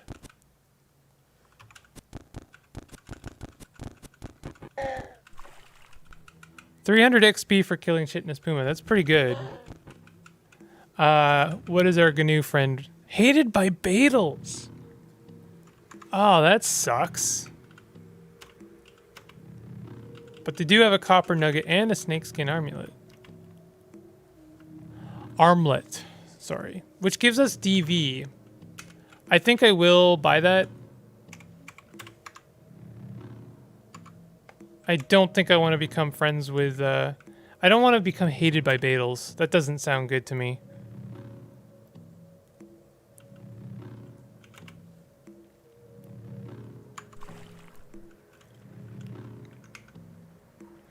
I'm gonna take some time and kill some of these Chitinous Pumas.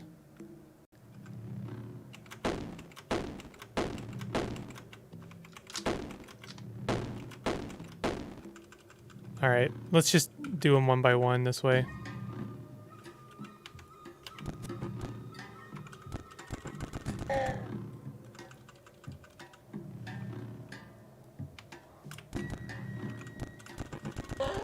Okay.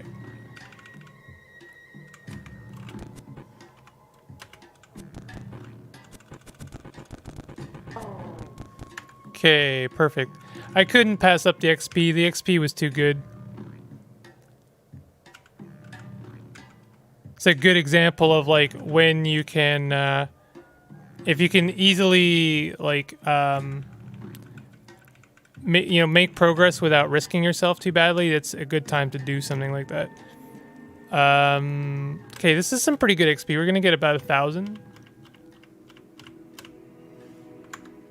Not quite enough, but we'll get enough from Reshef, from the Reshef cult. We gained another 1,000 and we level up. Perfect.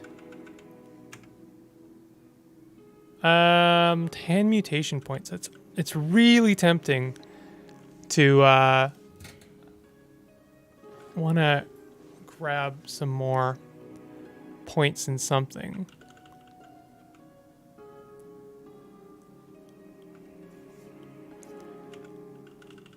I think what I want to do, I don't know, deal with... The thing is, I could do Bela and try and get enough rep to, buy dual wielding, but that's a lot of work, and you're not guaranteed to, like, be able to do it, right? Because you need enough rep to buy dual wielding, which is no small amount. So I think I will just buy dual wielding.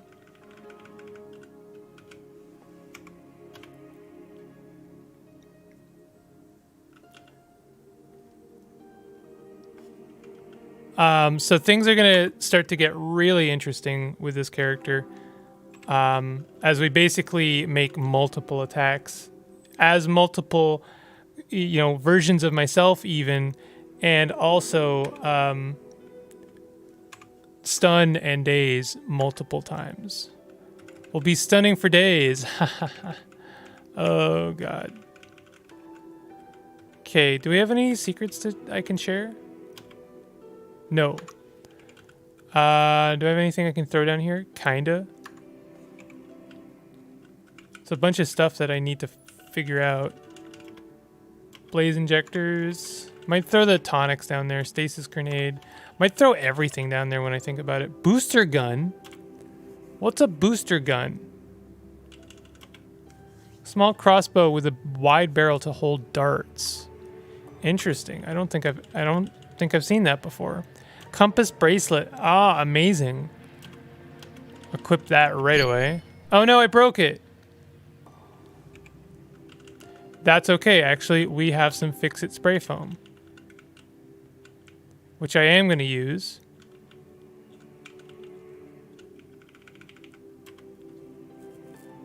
The weird artifact is covered in sticky goop. And now it's fixed again. Now we shall break it again. Flaming bronze short sword. That was not worth Fix-It spray foam.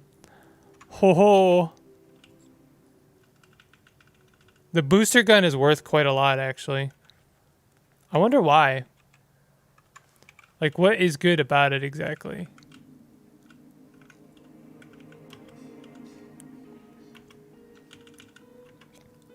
It's only +4 pen. I guess the damage depends on what we equip it with, but I think I'm just gonna throw it.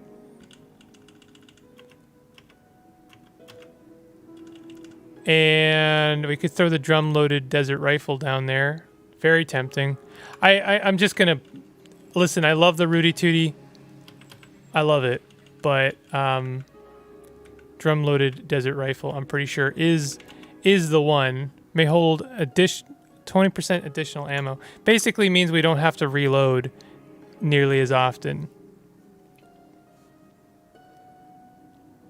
I will not throw Rudy Tooty point and shooty down the technology hole, but I will. I'll keep it around. I'll keep it on me. Oh, is that a?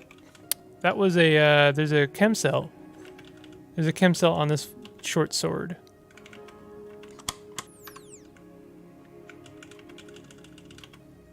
Solar cell. Oh, that's actually even better in a way.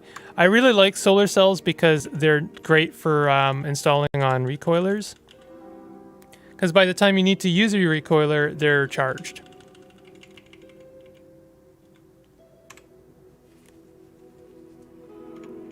Maybe we can get a second pair of salt-encrusted gloves, and then we'll have even more rep.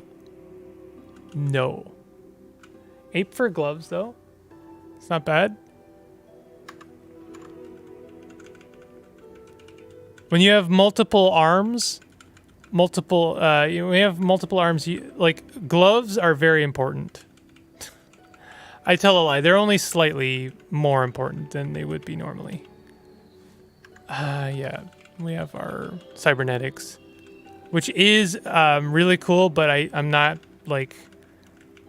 I'm definitely not going to make much use of those with this character. Woolly leather moccasins is actually really good. It doesn't offer any AV bonus though, so I don't know.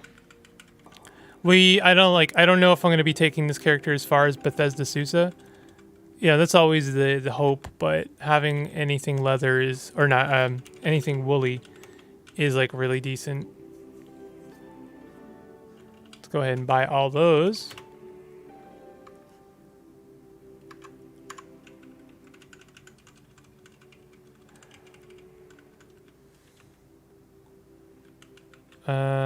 Any more different shoes? There's not a lot, there's not too much going on at the Stilt. Do I have a schematics person at all? Wine. Like, this might be one of the only playthroughs I've ever seen where I don't have a schematics person, which is kind of brutal because it means like tinkering is just going to be a lot more limited. Painted leather moccasins. Heck yeah, bud. So I think we're going to go, the best I can really do for us right now, since we can't find that Dromad caravan, is, we're just going to get absolutely murdered by a legendary Putus Templar. Yeah, impossible. Let's not do that. Rust Bog. Painted weird artifact. Point defense drone. Oh my god. Gaslight Flissa. Is that a long blade? That's actually really, really cool. How much does this game cost? Oh, sorry, I didn't catch your message the first time. This game costs, I believe, $15. Caves of Qud is criminally underpriced. It's, I think, one of the best games ever made, and it's like, I think it's $15. It's like $20 Canadian, which prices it pretty low. Let me see here. Yeah, it's like $17.50 Canadian. It's $15. Oh, now I have the trailer playing in the background. Oops. So that's like honestly incredible. I don't know. I know the devs have been like told and like begged like, hey, your game is like really underpriced. Let us give you more money, and they're just like, nah. Which I do understand, but also like, wow.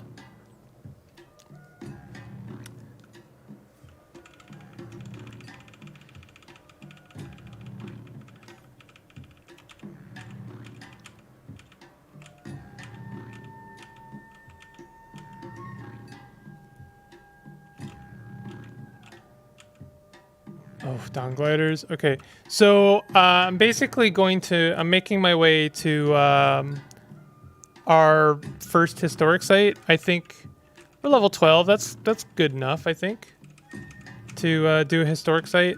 They can be spicy for sure. Given the right circumstance, they can be very spicy.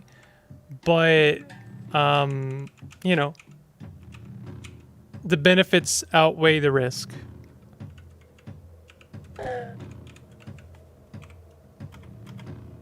I didn't really get rid of a lot of my stuff, did I? I didn't do a lot of trading. That was silly. Like Dwarf Fortress? Yes. It actually shares quite a lot of parallels with Dwarf Fortress in a way.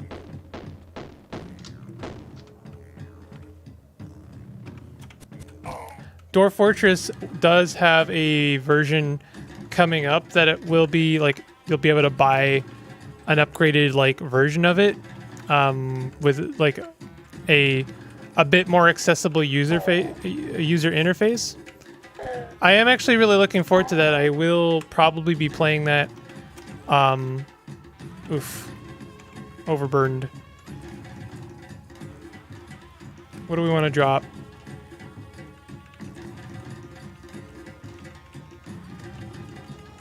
Probably want to drop these things. 41. When did we get to 41? Oh, right. I've been picking up rifles.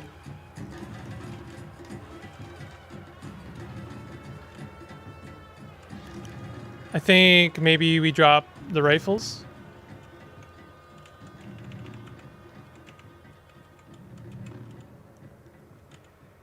We do have 3 rifles. Okay, let's just drop 1 rifle. I have no idea what how Dwarf Fortress is going to be priced, but probably it'll be underpriced. I think it's fair to say, considering that game has been worked on for like, what, over 20 years? Something insane like that.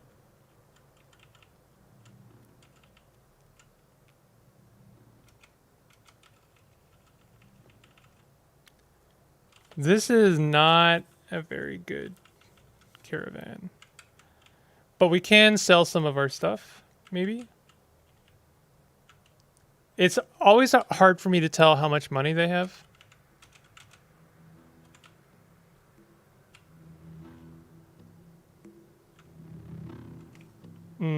I'll just leave them for now. Okay, we're still... I think what I should do is head to this village and then talk... Do they have a tinker? No, but they do have a dromad.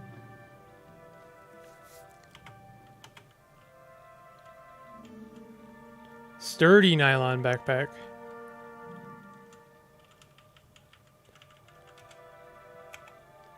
I need to shed some of this water.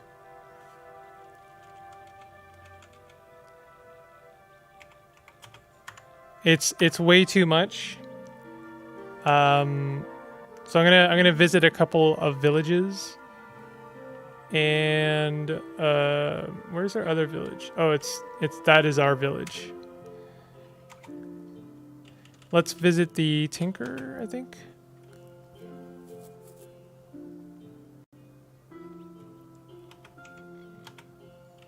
Engraved polarized spectacles. Those could be good, actually.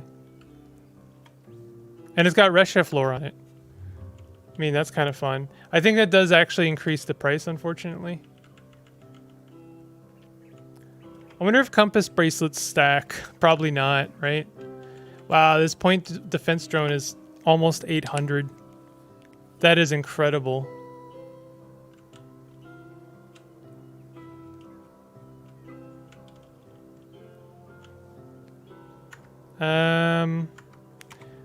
Let's talk to the Dromad.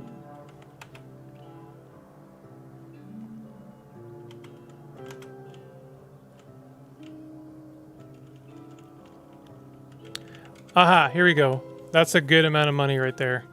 Let's sell a bunch of our stuff. Almost perfect. These are worth 50 each, huh? That's pretty good. That's actually really good. This is like Fallout and D&D and an 80s game had a kid. Actually a very good, a really, really accurate description of exactly what Caves of Qud is. Caves of Qud is actually was inspired and influenced a lot by a tabletop RPG called Gamma World, which is very much, it's like D&D. I mean, it's a tabletop RPG like D&D, except it's like a, very kind of like 80s, cyber fueled mutant wasteland apocalypse. It's like rad cool, where you have like people skateboarding through flaming rings and then shooting lasers with their plasma rifles at four-limbed Gorgon mutant creatures. It's very radical. It's like, wow. It's like, wow. So we got a legendary... We have a legendary Snapjaw over there. Just kind of casually chilling. What can we expect from them for reputation? Loved by the Bane of Kipak clan. Disliked by the kinfolk of the frosty scion of arachnids. This is a very much a who cares bunch of reputation. I'm sure reputation with some of these villages is very good, but I've never discovered these villages for the most part. So I'm not really excited.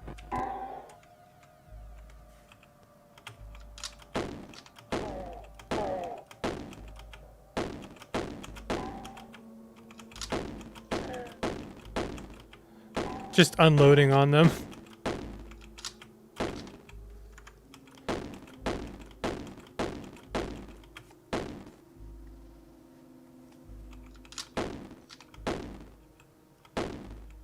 He's coming. He is coming. Charge them. I only wanted to aggro them and then charge, but oh, I already killed him. They had a weird artifact and a dagger. All right. Good gets all around. Got some more trade fodder.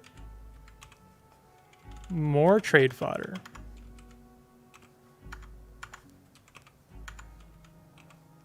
More trade fodder.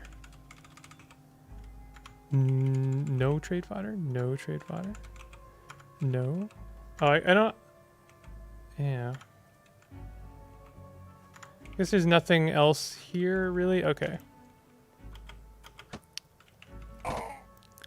So this is a historic site. Historic sites are kind of a guaranteed dungeon that spawn in every playthrough of Caves of Qud.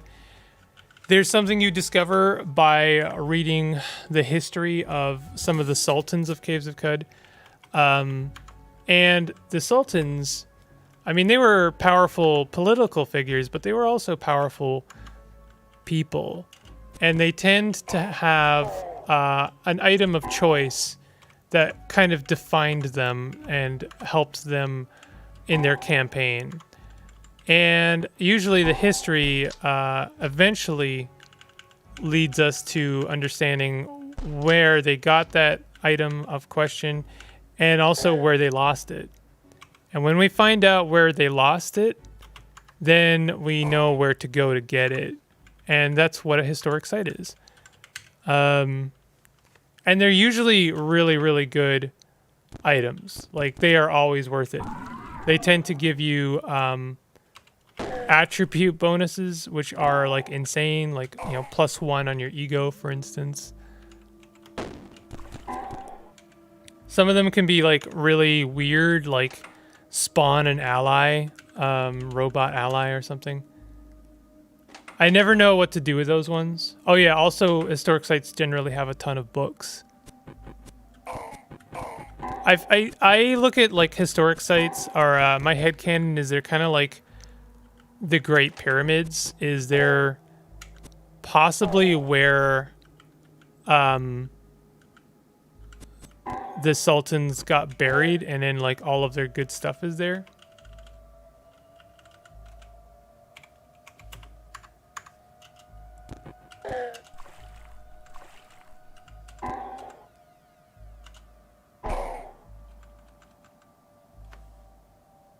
Charge. It's funny they have these shotguns, but I'm not seeing them. They're not dropping them.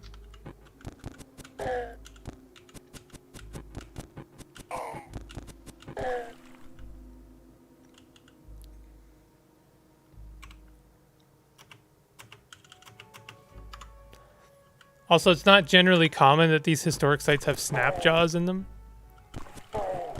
So it's a little bit interesting. Not that interesting. Snap jaws are pretty common.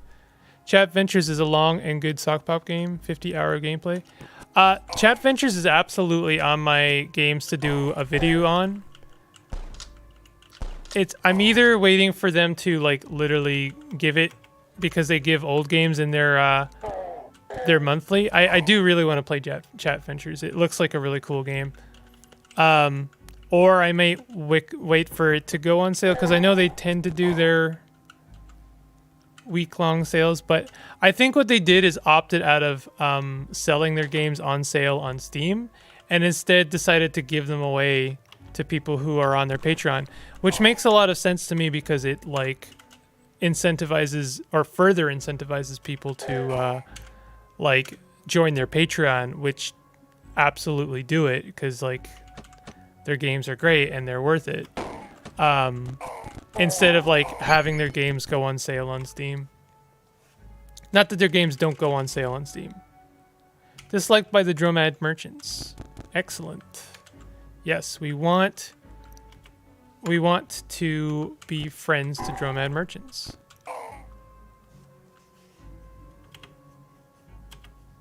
Antelopes increased to 195.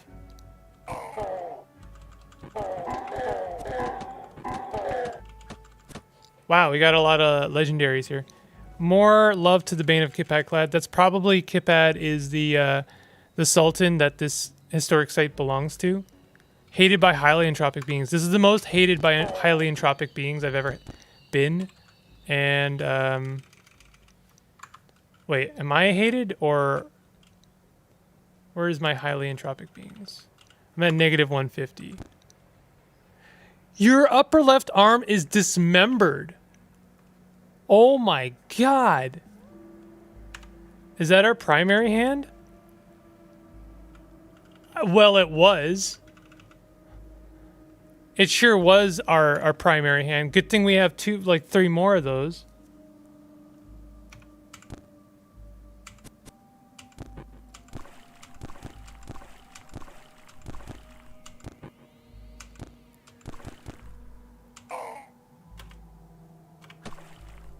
Absolutely, I'm gonna kill that guy. Oh, we need to take some witchwood bark. G M eat.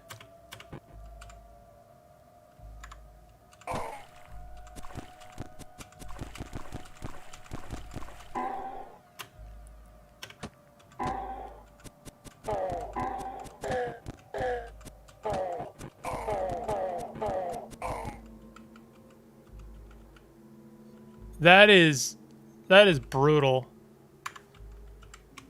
I was not expecting to lose my arm.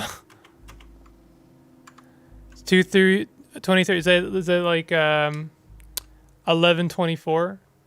For me, it's like 5:30 in the afternoon.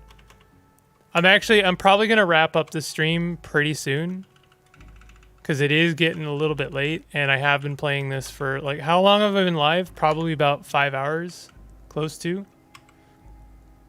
There's my arm. Yo, you don't want to be looking at your own arm on the ground. That's not something you want to see.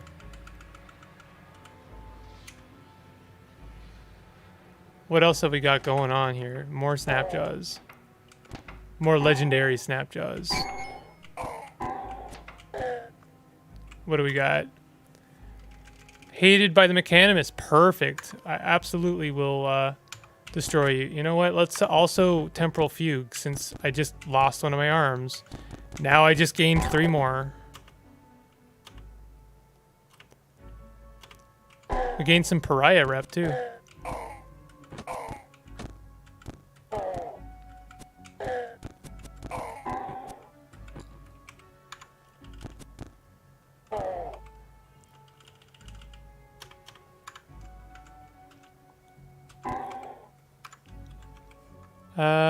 Iron Mace. I'm still like trying to get over the fact that I lost my arm. That is just like not a common thing for me. And that's just like so brutal. It's ridiculous.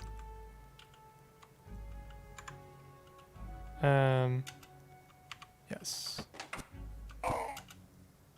Got another legendary. What do we got here? Hated by roots, admired by villagers of Tud, disliked by worms. Sure.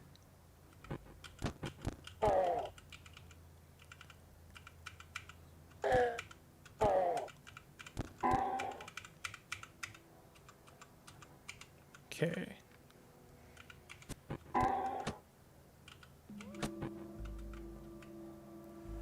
Oh, we haven't used Flurry yet, and unfortunately Flurry now doesn't do as much because I don't have an arm. Or I don't have one of my arms. I'm sorry, I refuse to get over that.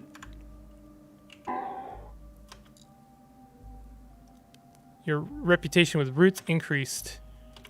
This is good. Very good rep. Good rep going on in this place.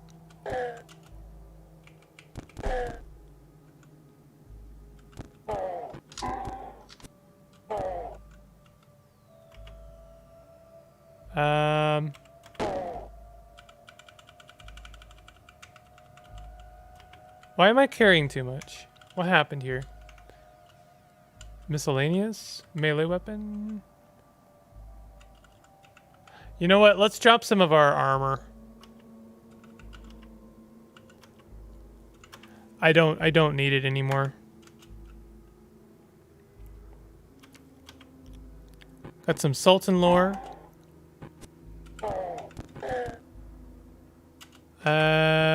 I wouldn't mind getting our historic, Did I just lose something? No. I wouldn't mind getting our historic item and then calling it for stream. That'll be a good way to cap things off.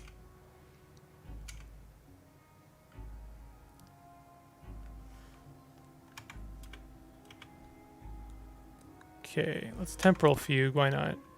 And then conk them. Flurry. Oh, I don't want to wait 1,000 turns, no.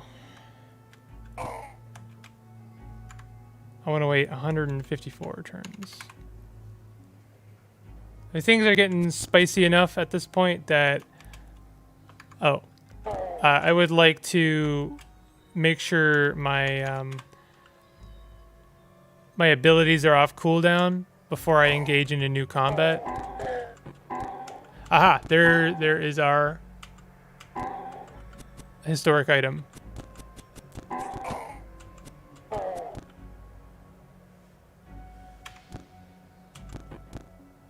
Flurry them, conk them. Will you be streaming tomorrow? I probably not. I rarely stream. I just kind of do it when I'm feeling up to doing it, and that way I have energy to do it, if that makes sense. But you can expect some more videos from me, like tomorrow. I've got some more Half-Life going up and more Jupiter Hell. Yo, insect rep and the Fellowship of Wardens. You swell with the inspiration to name your nylon body pack. Absolutely, I will. Choose a random name. I'll make it magenta. Karumir. Nice. Pick up the carbide dagger, sure. And the steel kukri.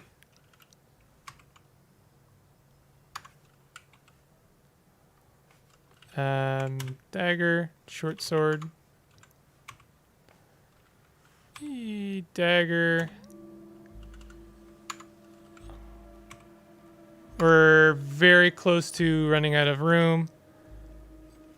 So what do we got here? This isn't actually our item yet, I don't think. Oh, it is. The foreign Ga of Ekagazor.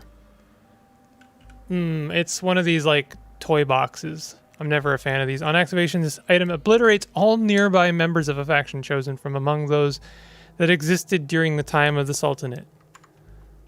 I have never know what to do with that. That is just like a very extreme object to use.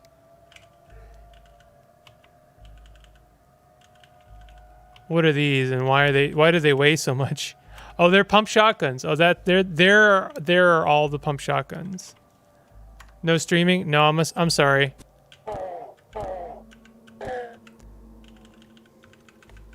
I appreciate you sticking around though. All right, I'm actually, speaking of which, going to end stream. That was the climactic finish as we found our historic object, which is basically a nuke, which is pretty good. Still need to find that Dromad. Might try and find that Dromad on my off time, and then like next time I stream, I may stream this save file, or you know, start a new one. Who knows? But anyway. If you did enjoy this, if you're watching this from the future where this is just a video and not a live stream, thank you. It's a long one, I bet. But I'll see you guys next time. You can maybe consider liking the stream/video and subscribing for more content. I'll see you guys next time. Take it easy.